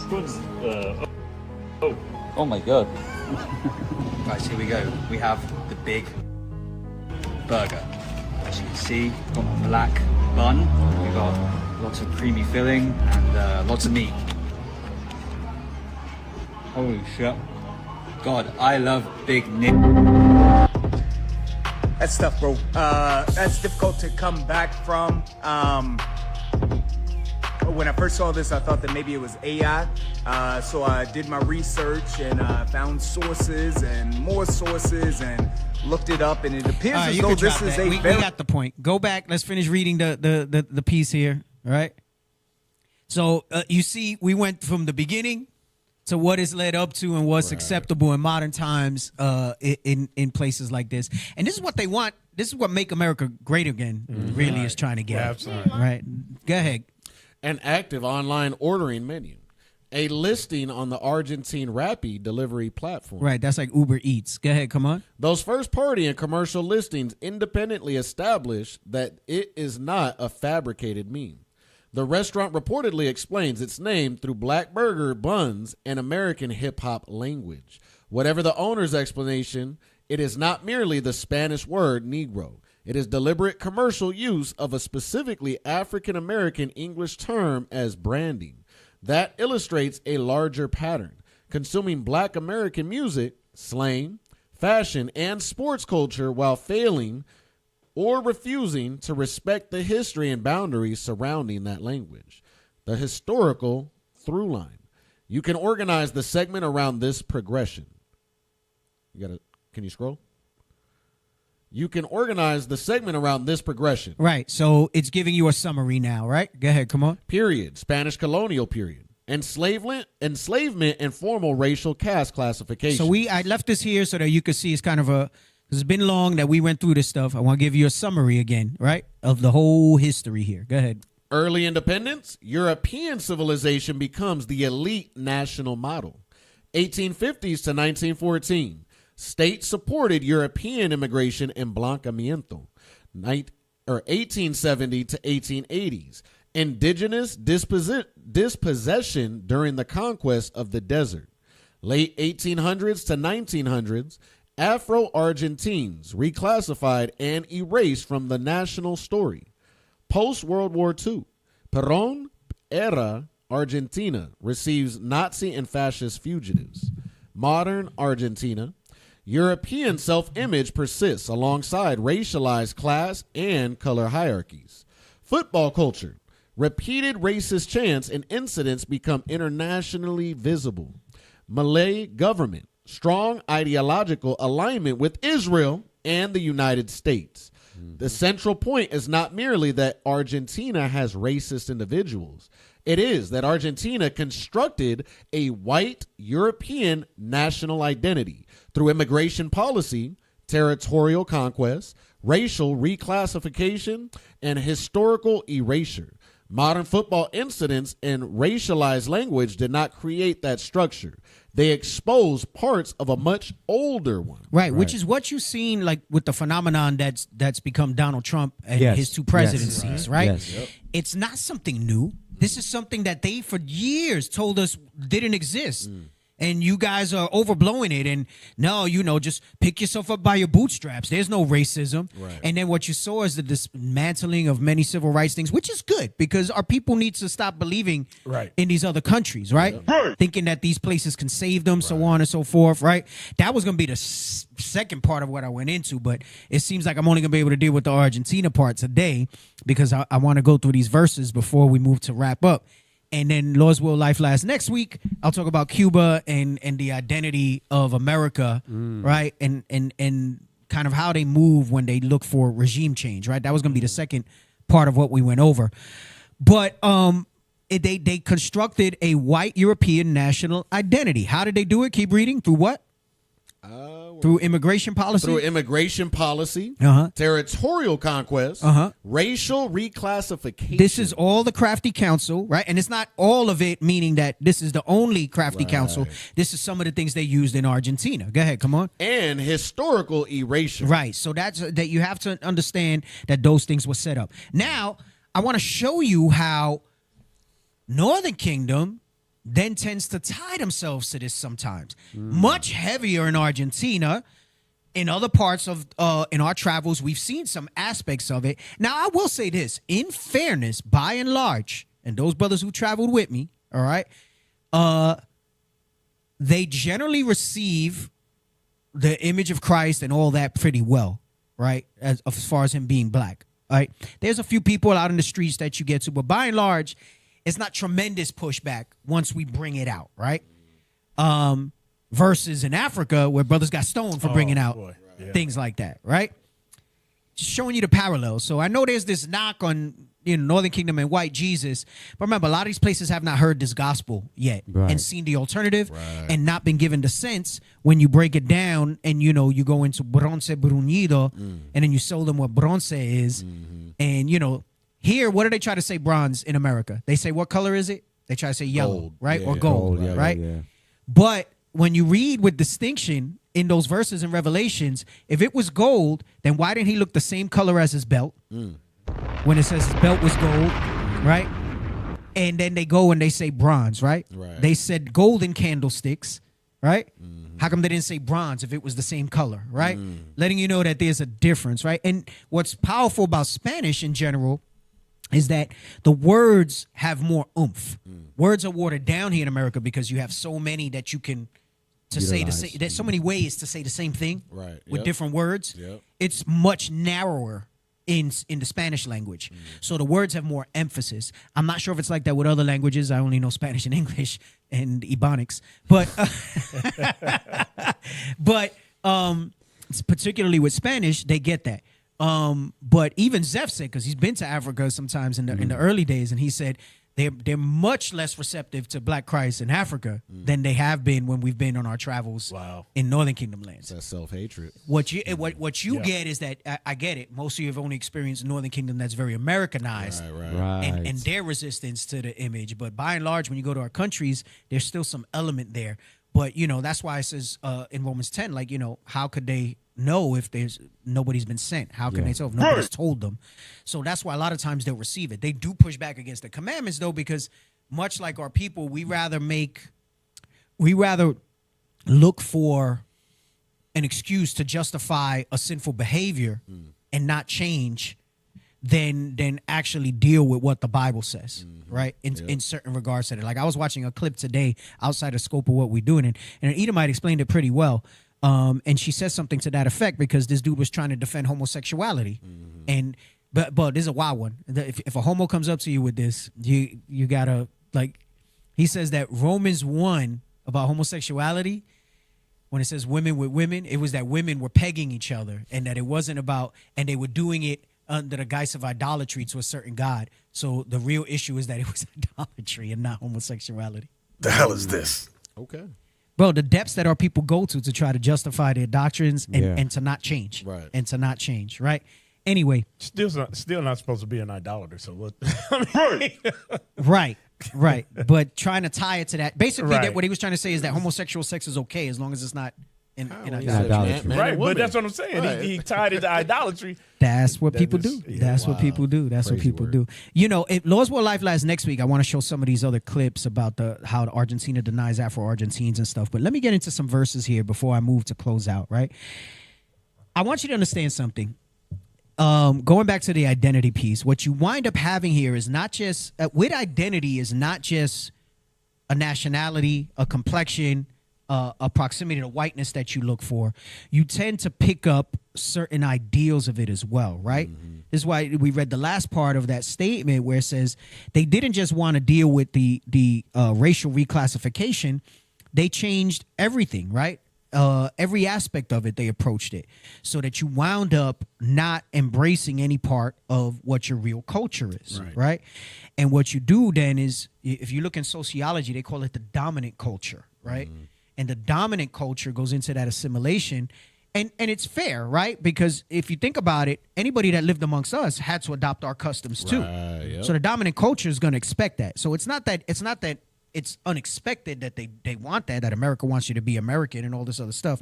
It's the hypocrisy behind it because they don't have nothing and it's not theirs and they took it and then they flipped it, right? That's the real issue. And then everything else that goes behind it, right? Now, one thing I want you to look at, right? Let's get Hosea 7 and 8. Let's get Hosea 7 and 8. The book of I want to Hosea. make some points here. Come on. Chapter 7 and verse 8. This goes back to how I says this started back then, but you see how it happens, how it's still prevalent today, right? How it's still prevalent today. Remember, I said it started back then with the mixing, and that's documented in the scriptures, right? Go ahead, come on. Ephraim, he hath mixed himself among the people. Ephraim is a cake not turned. Come on. Strangers have devoured his strength, and he knoweth it not.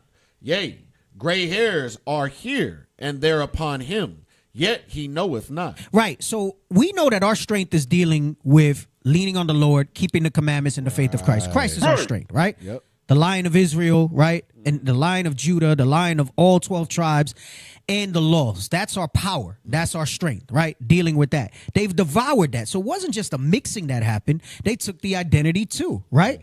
So one thing I want you to look at, because I'm going to spend a little time on this part of it. People like to say that that doesn't mean mixing physically, right? They say that doesn't mean mixing physically. Ephraim is a cake not turn. We know that the cake not turn is going into the complexion, right? The wide range, right? You have dark, you have light, right? Because of all the different mixing. So what winds up happening here is Ephraim is indicative of Northern Kingdom.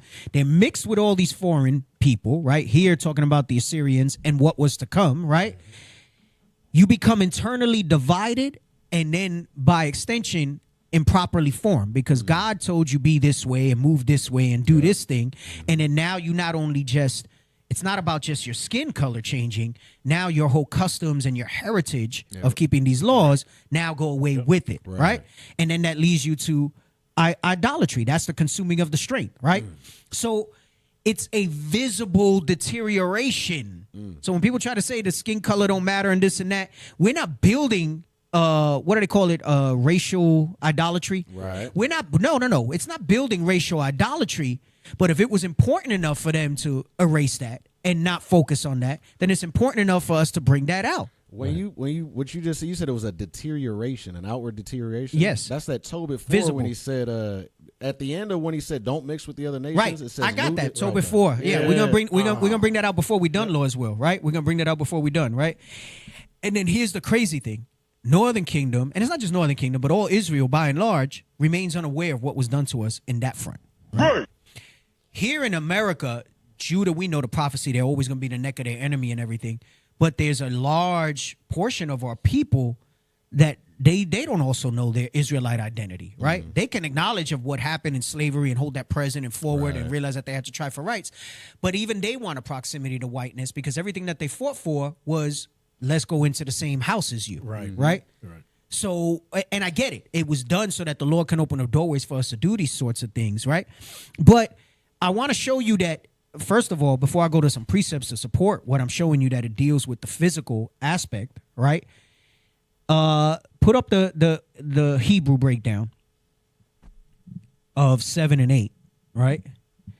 And it says, Ephraim ba'amim hu yitoblal, right? Which means Ephraim, among the peoples, he mixes himself. Basically, a somewhat stronger wording, because it says Ephraim, he have mixed himself among the people. And they try to say, no, that's just the doctrines and everything else. The reason I waited to bring this out is I wanted to show you how particular and how precise the deconstruction of erasure was in Argentina, as just an example, as like a case study. And this is the same thing they followed, meaning that it also included. So for a moron to say that it's saying only cultural absorption and assimilation, that is not looking at all the other aspects, because that won't stand if you don't do the other mixing part, if you don't do all the other elements of it, right? Ephraim, it says, among the peoples, he mixes himself. That's very different than Ephraim, he have mixed himself among the people. So, because, they like to go into the Hebrew, and they like to bring out the original Hebrew. It's clearly saying that he's already among them. Ephraim, among the people, he mixes himself. So it shows it in a different order so that you can realize that it's talking about sex and mixing the seed, right? And we're going to support that with scriptures, okay? So, now, let's get Ephraim, not Ephraim, Hosea 7. No, I don't want 7 and 11. Hold on.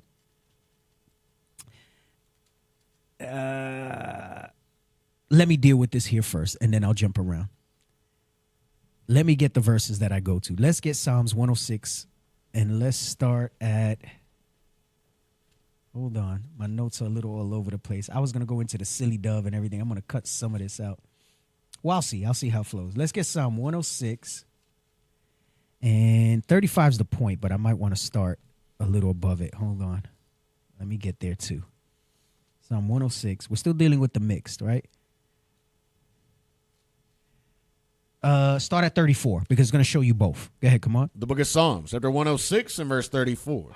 They did not destroy the nations concerning whom the Lord commanded them. Right, so we were supposed to destroy the nations, right? But he says we did not destroy them whom the Lord commanded them, right? Go ahead, come on. But were mingled among the heathen. Because remember, they try to say that the mixing was just cultural.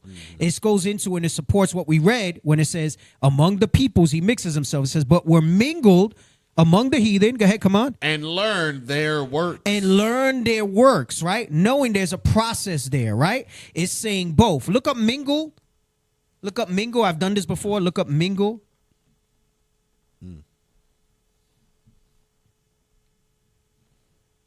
To mingle means to mix or bring together. No, I want the dictionary. You know I like to work with dictionary most of the time because then there's other words that we could look at. Thank you. Do that one, please. All right?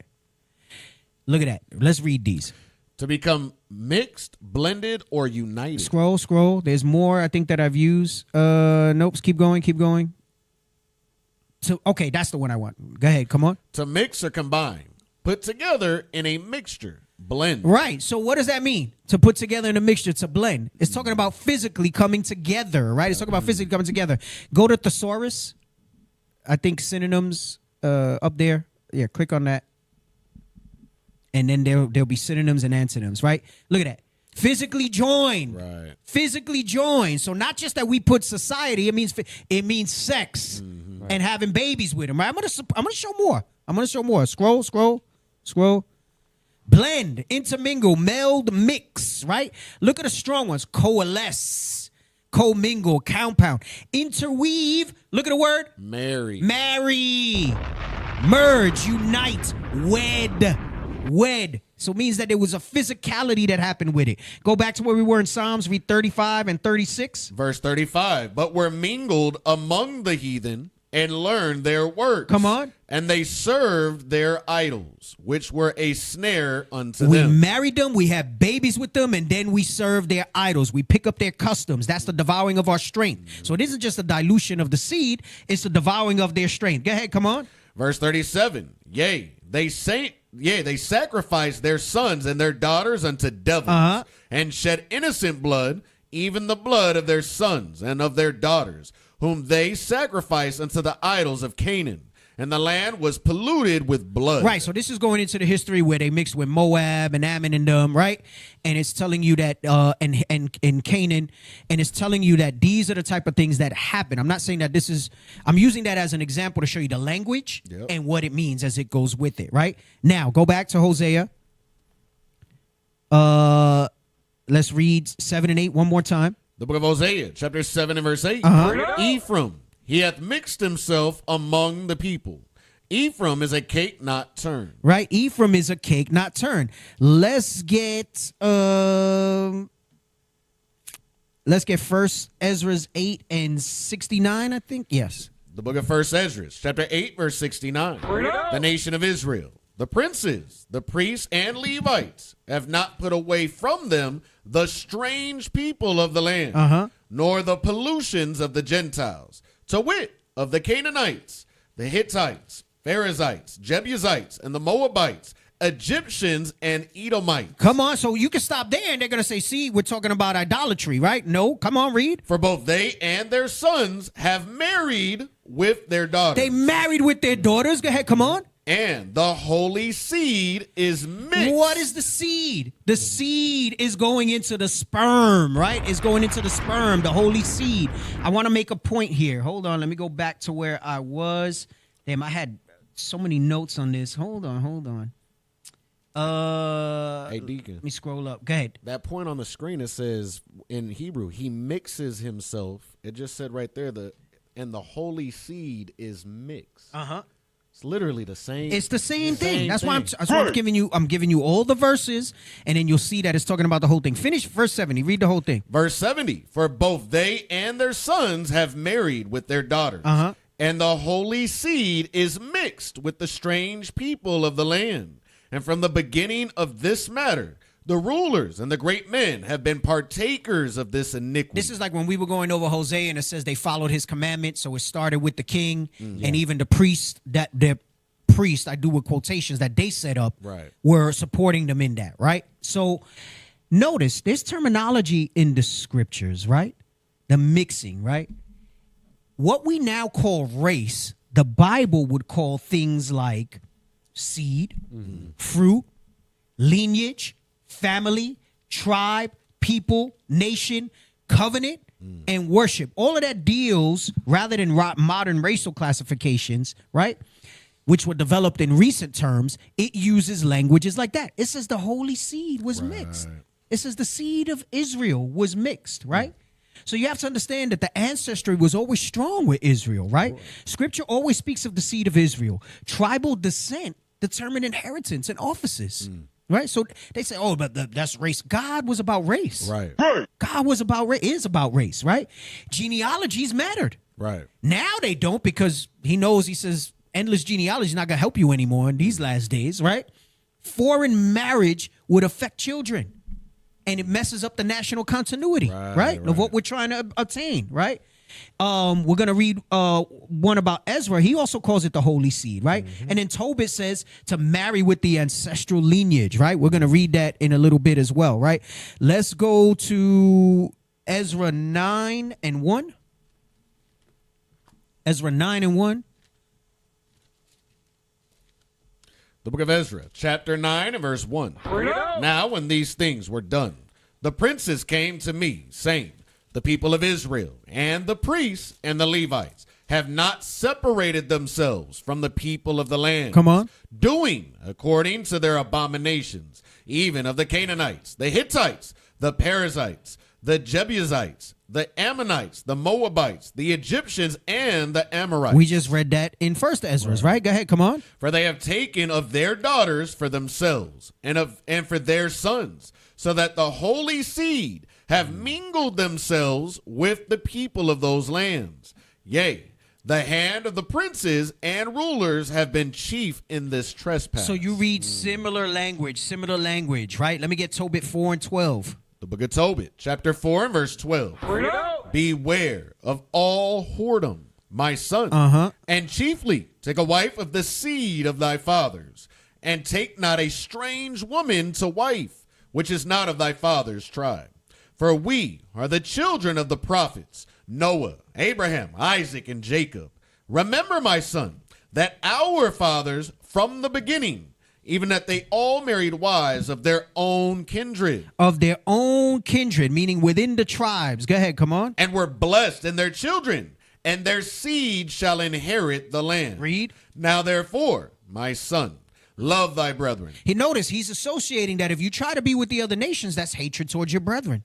He says, love thy brethren, come on. And despise not in thy heart thy brethren, the sons and daughters of thy people, and not taking a wife of them. And not taking a wife of them. He says that's hatred if you don't take a wife of them. Go ahead, come on. For in pride is destruction and much trouble, and in lewdness is decay and great want.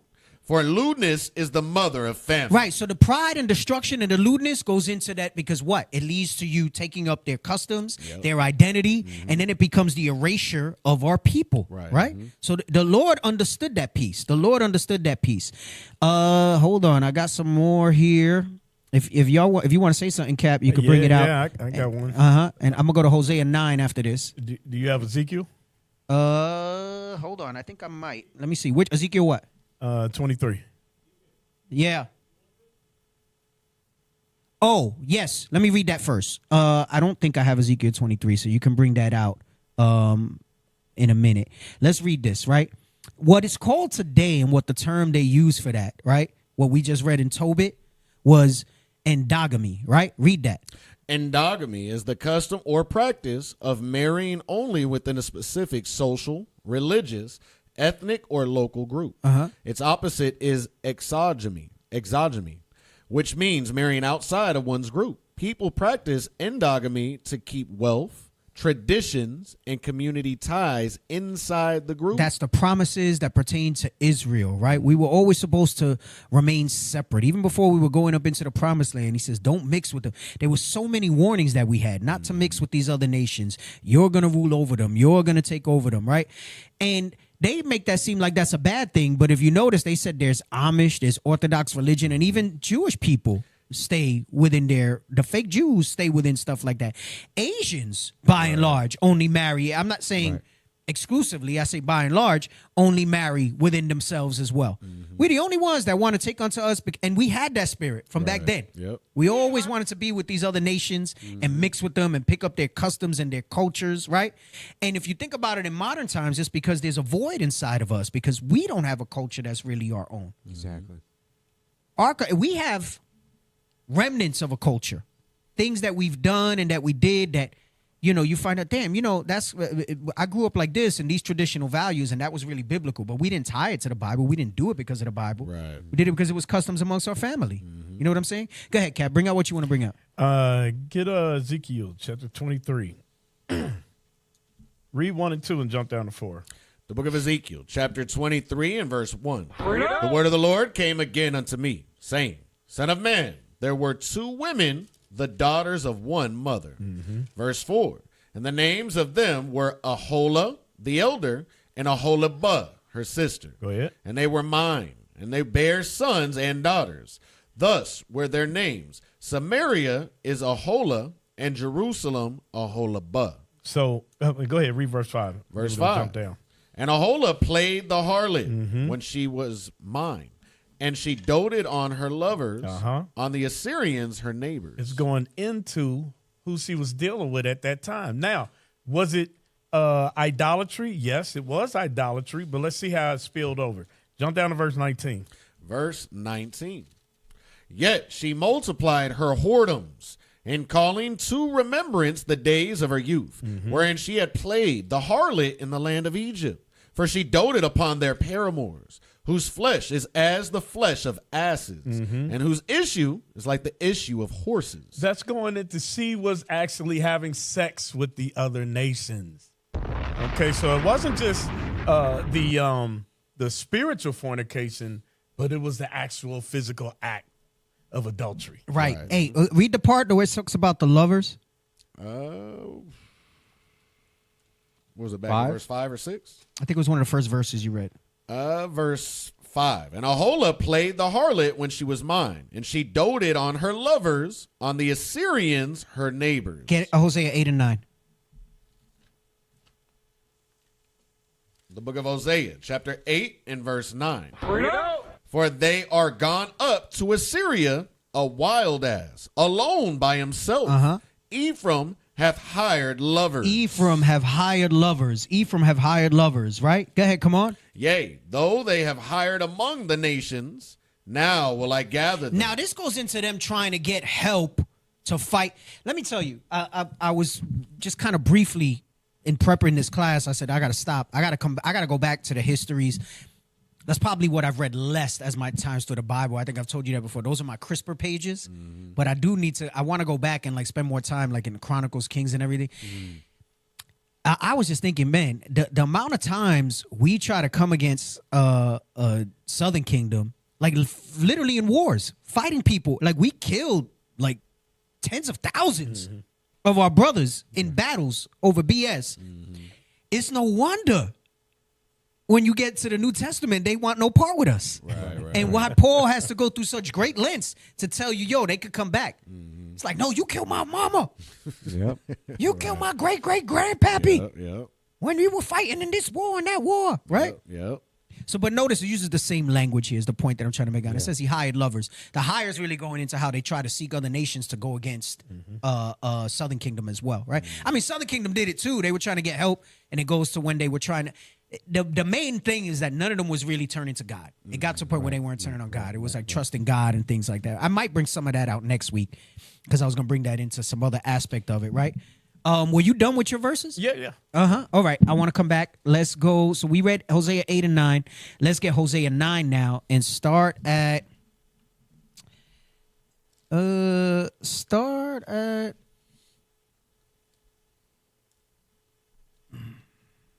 9. The book of Hosea, chapter 9 and verse 9.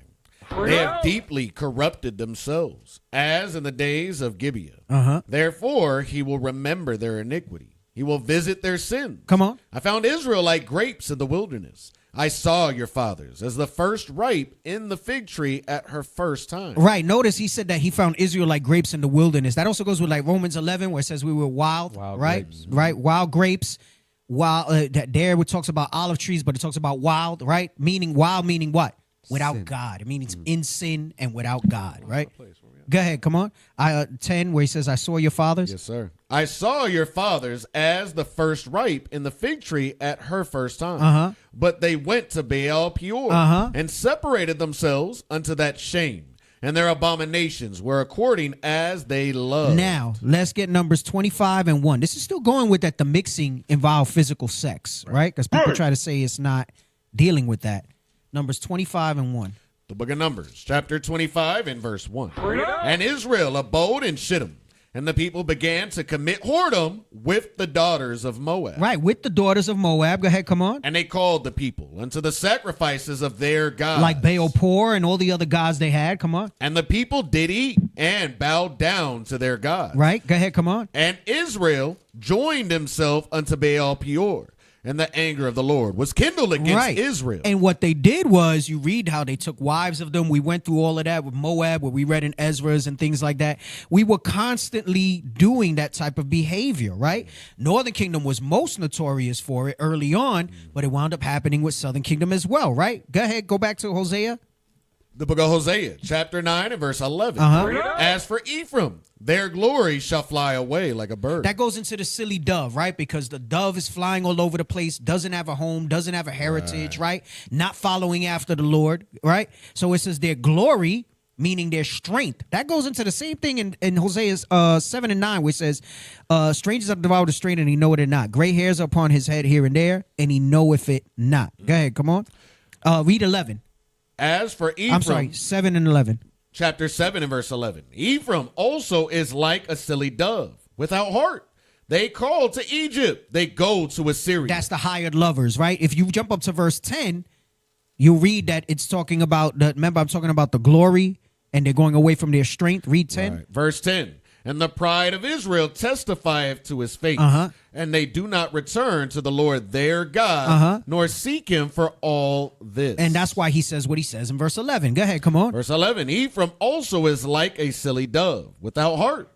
They call to Egypt. They go to Assyria. Now, go back to where we were in 9 and read 11 again. Chapter 9 and verse 11. As for Ephraim, their glory shall fly away like a bird from the birth, and from the womb, and from the conception. Right. So that also goes with the holy seed that we read in 7, 8, and 9. The reason gray hairs can be upon him and he don't realize it not, it goes into that whole thing that we just went over with the crafty council, like they did in Argentina, and that they replicated everywhere they went. They said from the birth and from the womb and from the conception. That's the confusion of faces starts there, because now it becomes generational.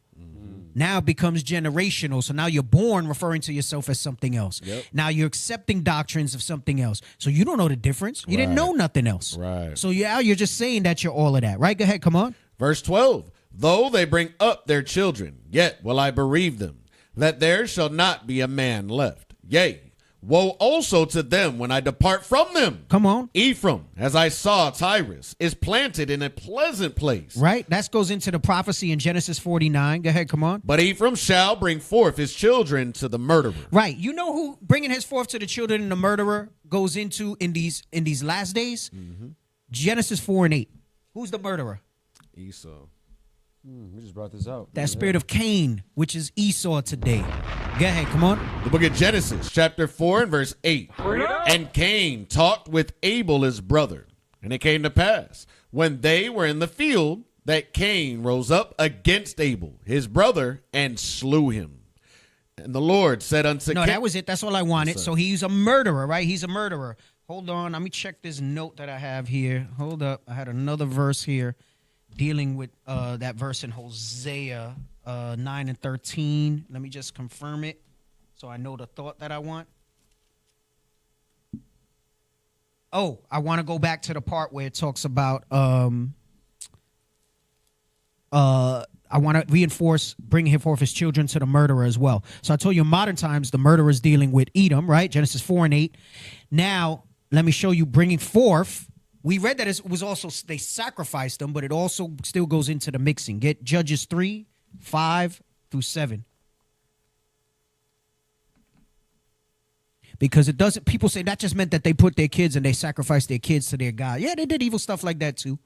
But it also means that they brought them to mate with them, right? Go ahead. The book of Judges, chapter 3 and verse 5. And the children of Israel dwelt among the Canaanites, Hittites, and the Amorites, and Perizzites, and Hivites, and Jebusites. Right, notice that goes back into that definition of that he was among the people and then mixed with them, right? In Hosea 7 and 8, he says they were among them, and then what happened as of being among them? Go ahead, come on. And they took their daughters to be their wives. They took the heathen daughters to be their wives. Go ahead, come on. And gave their daughters to their sons and served their gods. Right, so they were intermingling. Go ahead, come on. And the children of Israel did evil in the sight of the Lord, and forget the Lord their God, and served Baalim and the groves. Right, read verse 8 just so you can see how it pissed the Lord off. Therefore the anger of the Lord was hot against Israel, and he sold them into the hand of Cushan-Rishathaim, king.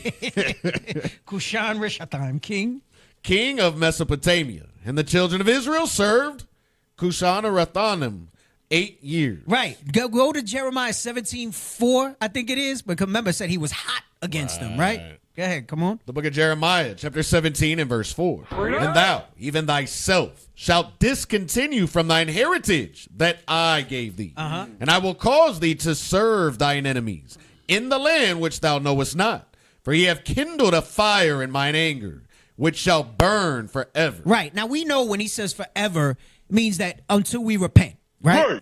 Because we weren't turning back. Right. Now, one more example of how we were not supposed to mix, right? But we wound up doing it anyway. Deuteronomy 7, and let's read 3 and 4.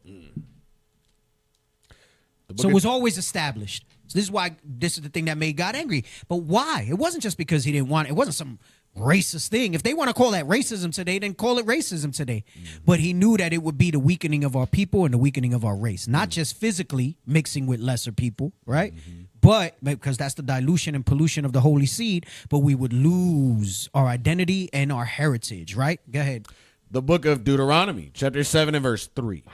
Neither shalt thou make marriages with them. Thy daughter thou shalt not give unto his son, nor his daughter shalt thou take unto thy son.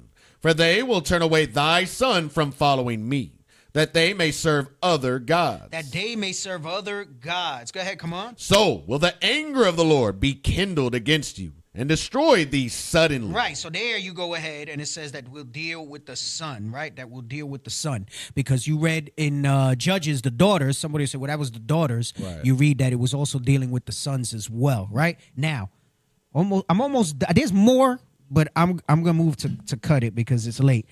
Go back to Hosea 9, read 13 again. The book of Hosea, chapter 9 and verse 13. Ephraim, as I saw, Tyrus is planted in a pleasant place.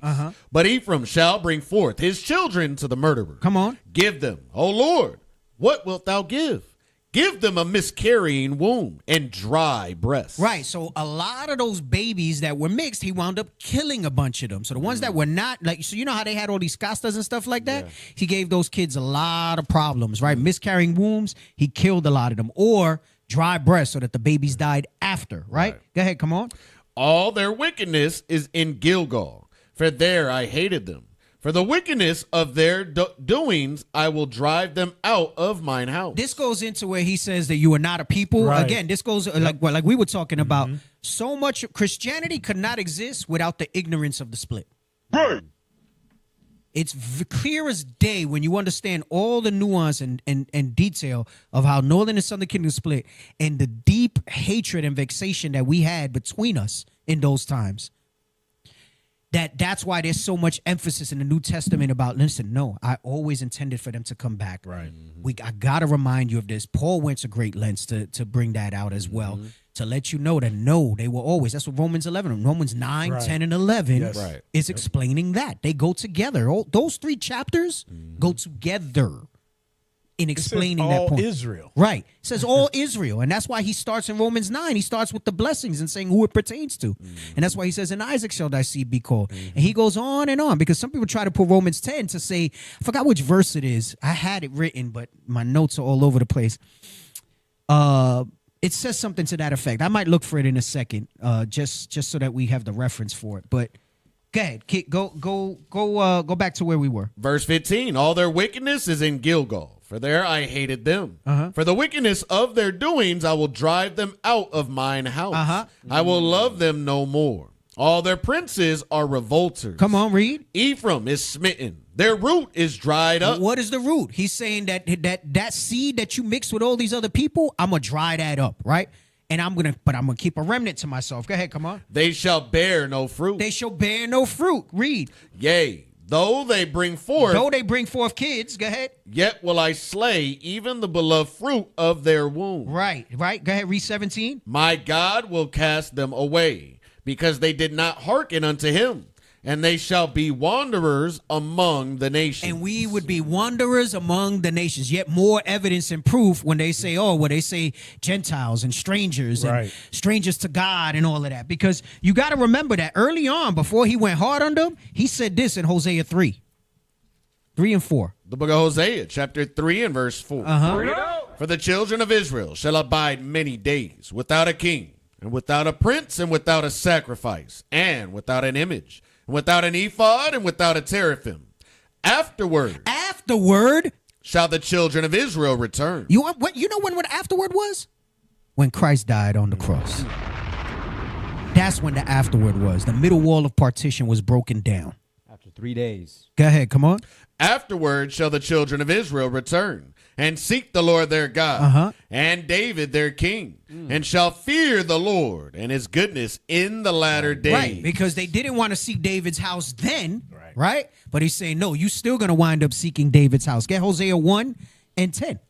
The book of Hosea, chapter 1 and verse 10. Actually, start at 9. Verse 9.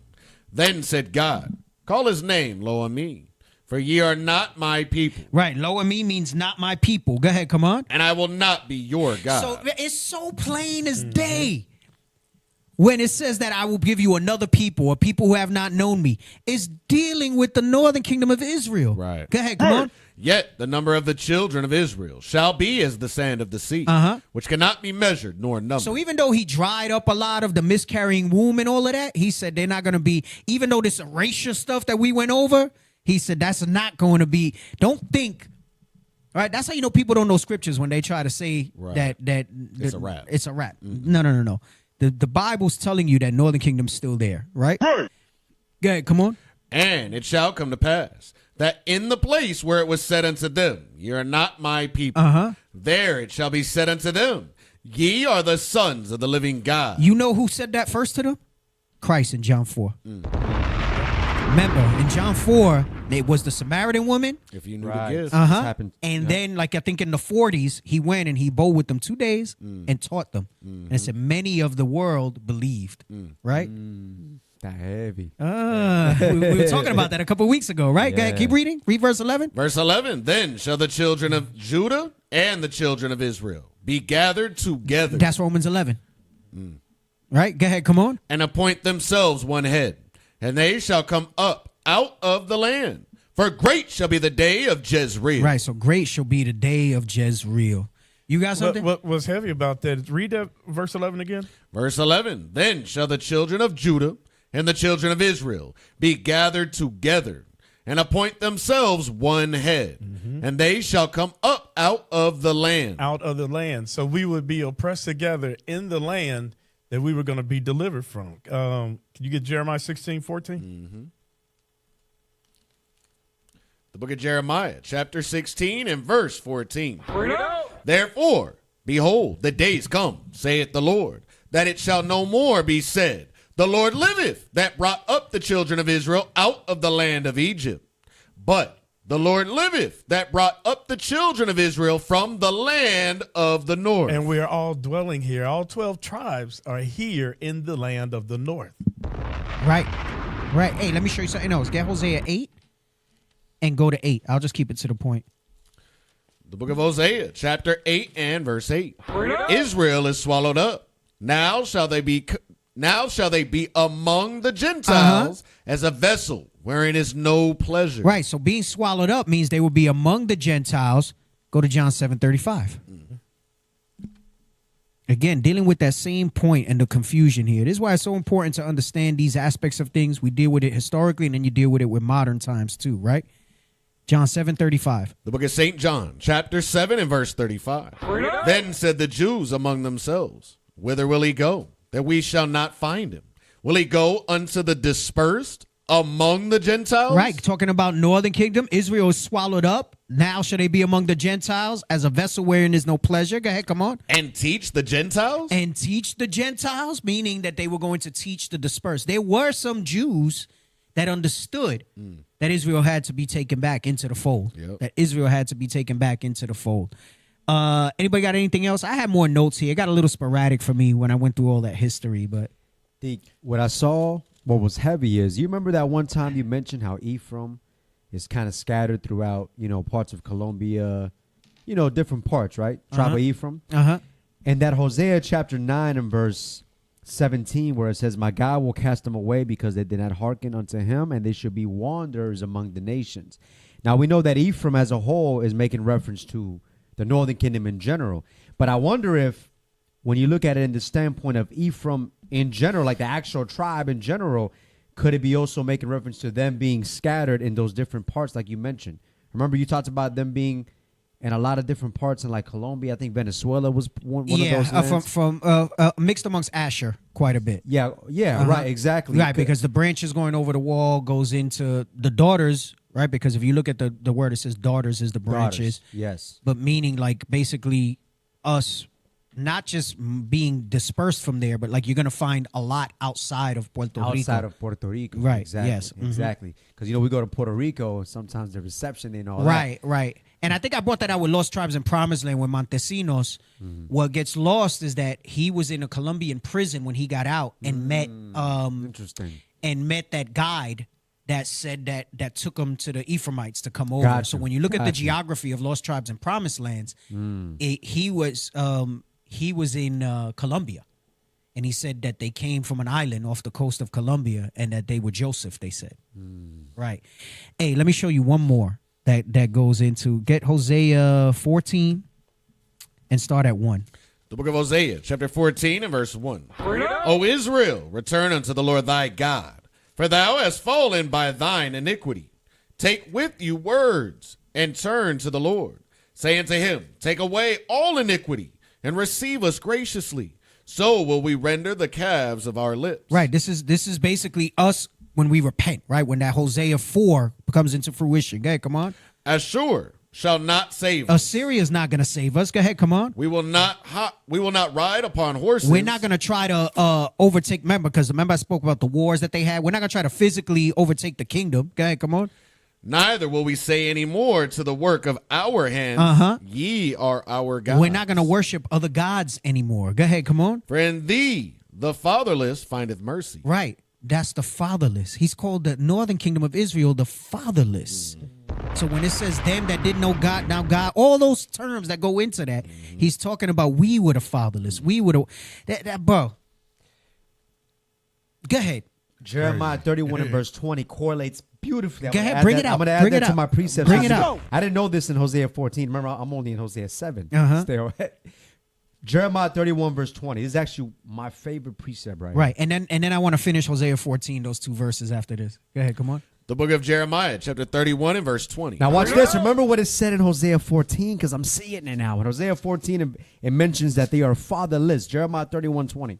Is Ephraim my dear son? Hold on. What did the Lord just ask? Is Ephraim my dear son? Is he my dear son? Go ahead. Is he a pleasant child? Is he a pleasant child? My pleasant child? Go ahead. For since I spake against him, I said that they will no longer have mercy. They will no longer be my people, and I will love him no more. Though I did speak against him. Go ahead. I do earnestly remember him still. Come on. Therefore my bowels are troubled. Because even though at one point in time we were fatherless, as you read in the first part of the verse, it says, "Is Ephraim my dear son?" That's a rhetorical question. The answer is yes. He is our father, and we are his sons. Right. Hey, jump to verse 22 in Jeremiah 31. Remember how I said the branches were in Genesis? It's Genesis, Deuteronomy 33. The branches. The branches is Genesis 49. Genesis 49. Right. And when you read, it says daughters. Right. I want you to understand something. He also refers to us as daughters sometimes too. Go ahead. Read that 22. The book of Jeremiah 31 verse 22. How long wilt thou go about, O thou backsliding daughter? Oh, thou backsliding daughter. Go ahead. Come on. For the Lord hath created a new thing in the earth. A woman shall compass a man. Right. So he talks about all these different things. But remember, he also refers to us as a comely virgin. He refers to us as the woman clothed with the sun, right? Yes, all of those different things, right? So it's interchangeable. It's not always in the masculine that he refers to Israel, right? Go back to Hosea 14. Read 3 again. The book of Hosea, chapter 14 and verse 3. Ashur shall not save us. We will not ride upon horses. Neither will we say any more to the work of our hands, ye are our gods. For in thee the fatherless findeth mercy. Right, and that's a great precept in Jeremiah 31. Go ahead, come on. I will heal their backsliding. I will love them freely. For mine anger is turned away from him. Come on. I will be as the dew unto Israel. He shall grow as the lily, and cast forth his roots as Lebanon. Right, so letting you know that we were going to return back. Go ahead, come on. His branches shall spread, and his beauty shall be as the olive tree. Oh, so when it talks about Northern Kingdom and the olive tree, right, and it says Like that in wild Romans, olive tree, like in Romans 11, he refers to Northern Kingdom as the olive tree. Remember, earlier he referred to them as the wild grapes in the wilderness, right? So that wildness and as the olive tree, go ahead, come on. And his smell as Lebanon. Come on. They that dwell under his shadow shall return. They shall revive as the corn and grow as the vine. The scent There thereof, you go. Grow as the vine, grafted back in. Go ahead, come on. the scent thereof shall be as the wine of Lebanon. Ephraim shall say, what have I to do any more with idols? Come on. I have heard him and observed him. I am like a green fir tree.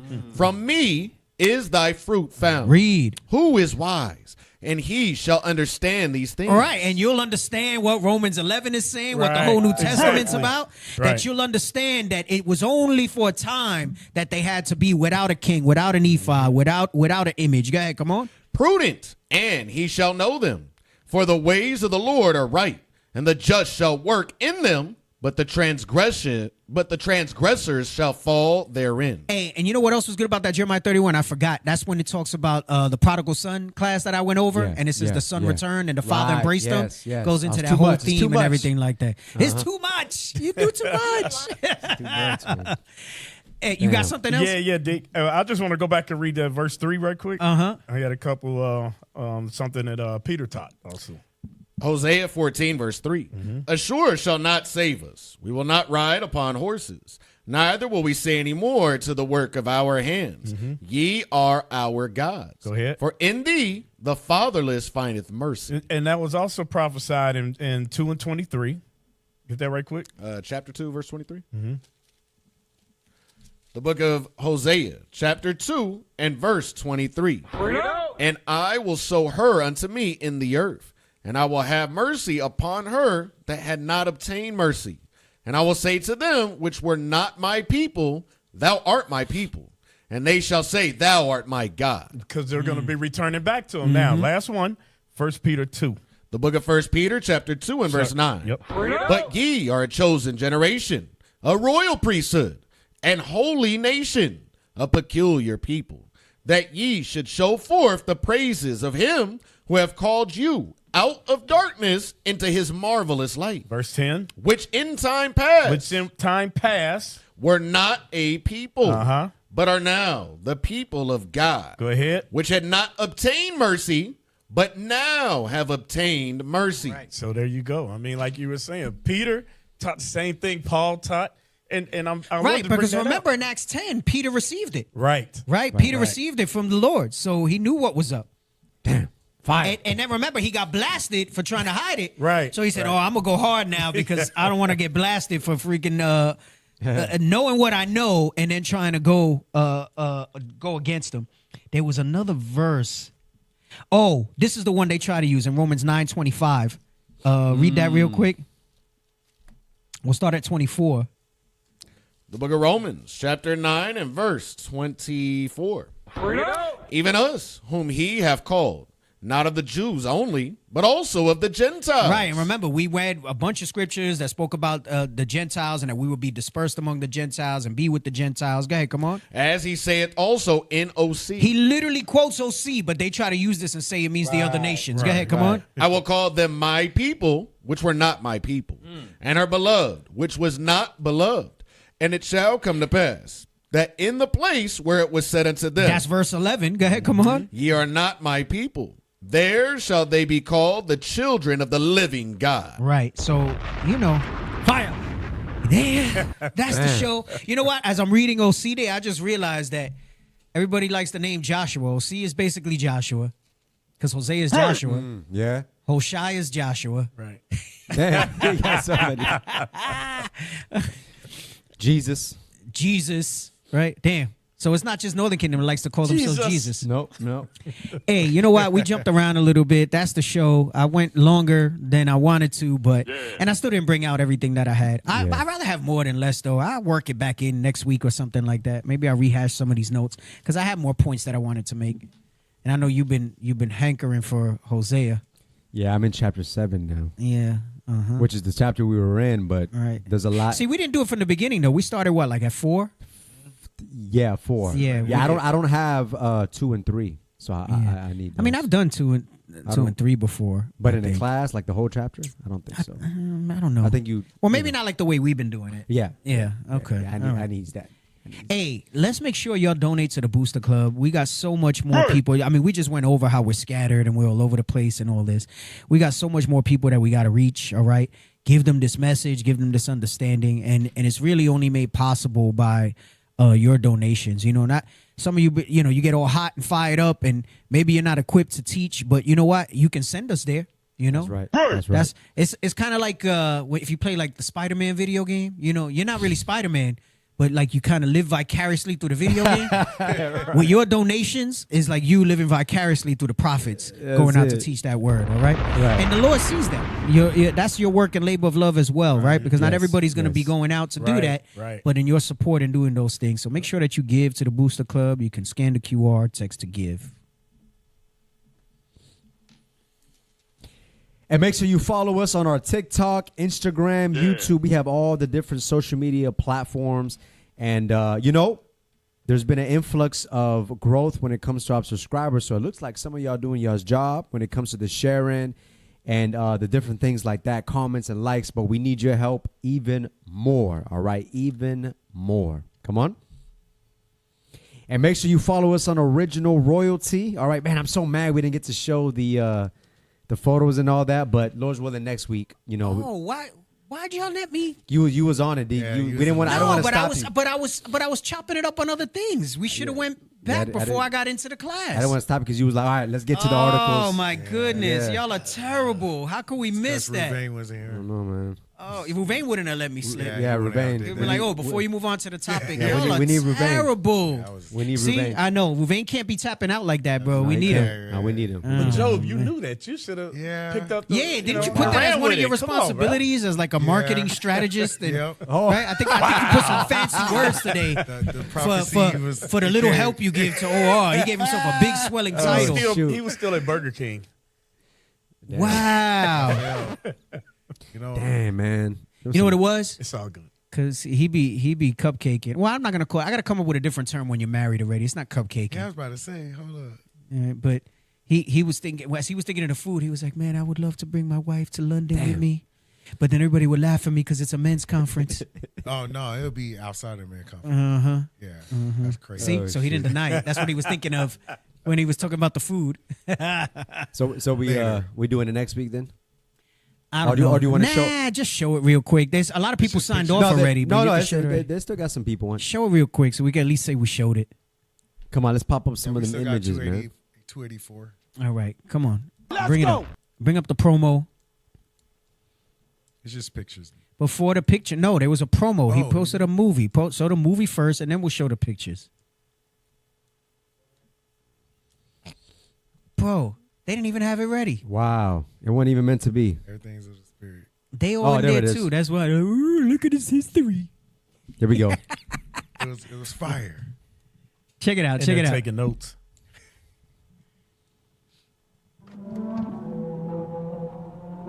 Oh, we got a drop for y'all coming soon. I see how you did. Interesting. Yeah, right. That was the vision. That was the. They did a good job executing it. Nice and quick too. We're just giving you a little tease. We're just giving you a little tease. All right. Just giving you a little tease of what's coming real soon. What's coming real soon. All right. What else we got? Give me the pictures. Give me the pictures. Show them what else about to be releasing. So you're gonna see this. Some of this you'll see this weekend dropping. Some of this you'll see in the coming weeks dropping. Right. Yeah, we got some stuff coming out for the sisters, some nice casual Nice wear. dresses. Ooh, oh yeah, we that's got the them combo. sets dropping, right? And yes, it comes fringed. This particular set. Go ahead, come on. All right, yeah.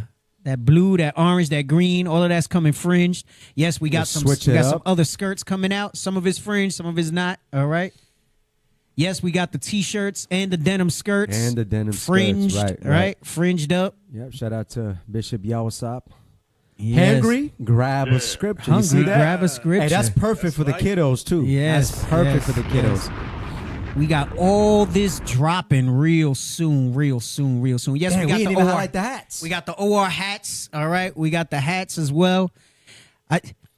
Y'all got to get ready. We got a lot of stuff. You could be looking fresh for tabernacles, for back to school. There you go. Look, back to school, yes, baby. we got the kiddos covered too. All right. Look, he happy as heck. Look at him. Go ahead, come on. That was it. Oh, okay. Yes. All praises to the Most High. Keep your eyes peeled, all right? All this stuff's going to be made available on the site soon. We got basically almost all of this, the little sneak preview. I don't necessarily have in hand yet, but everything else we got in hand. We just got to get it up and ready to push on the site. So you'll see all that come in the coming weeks, all right? Anyway, y'all be safe. Y'all stay in the spirit. And with that, we say shalom. Shalom.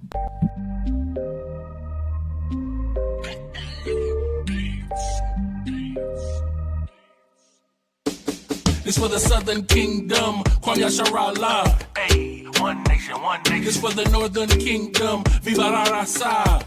We one nation, one nation. This for the Southern Kingdom, Kwam Yasharallah. Hey, one nation, one nation. This for the Northern Kingdom, Viva la Raza. We one nation, one nation. It wouldn't be Israel without Mexicans. Black love, brown pride, cause we next to kin. We ain't gotta tell Esau to let's be friends, cause we above all nations and we better than them. We the salt of the earth, ayy, and we been king since birth, ayy. We put the kingdom first, ayy, and they gon' get this work, ayy. We was chosen, not cause we the most of the people. Few in numbers, but we over the people. We gods of this earth, we ain't supposed to be equal. Stop playing, you emotional people. The good gotta triumph over the evil. So my foot's on the throat of the eagle. Their tongues will confess that we the people.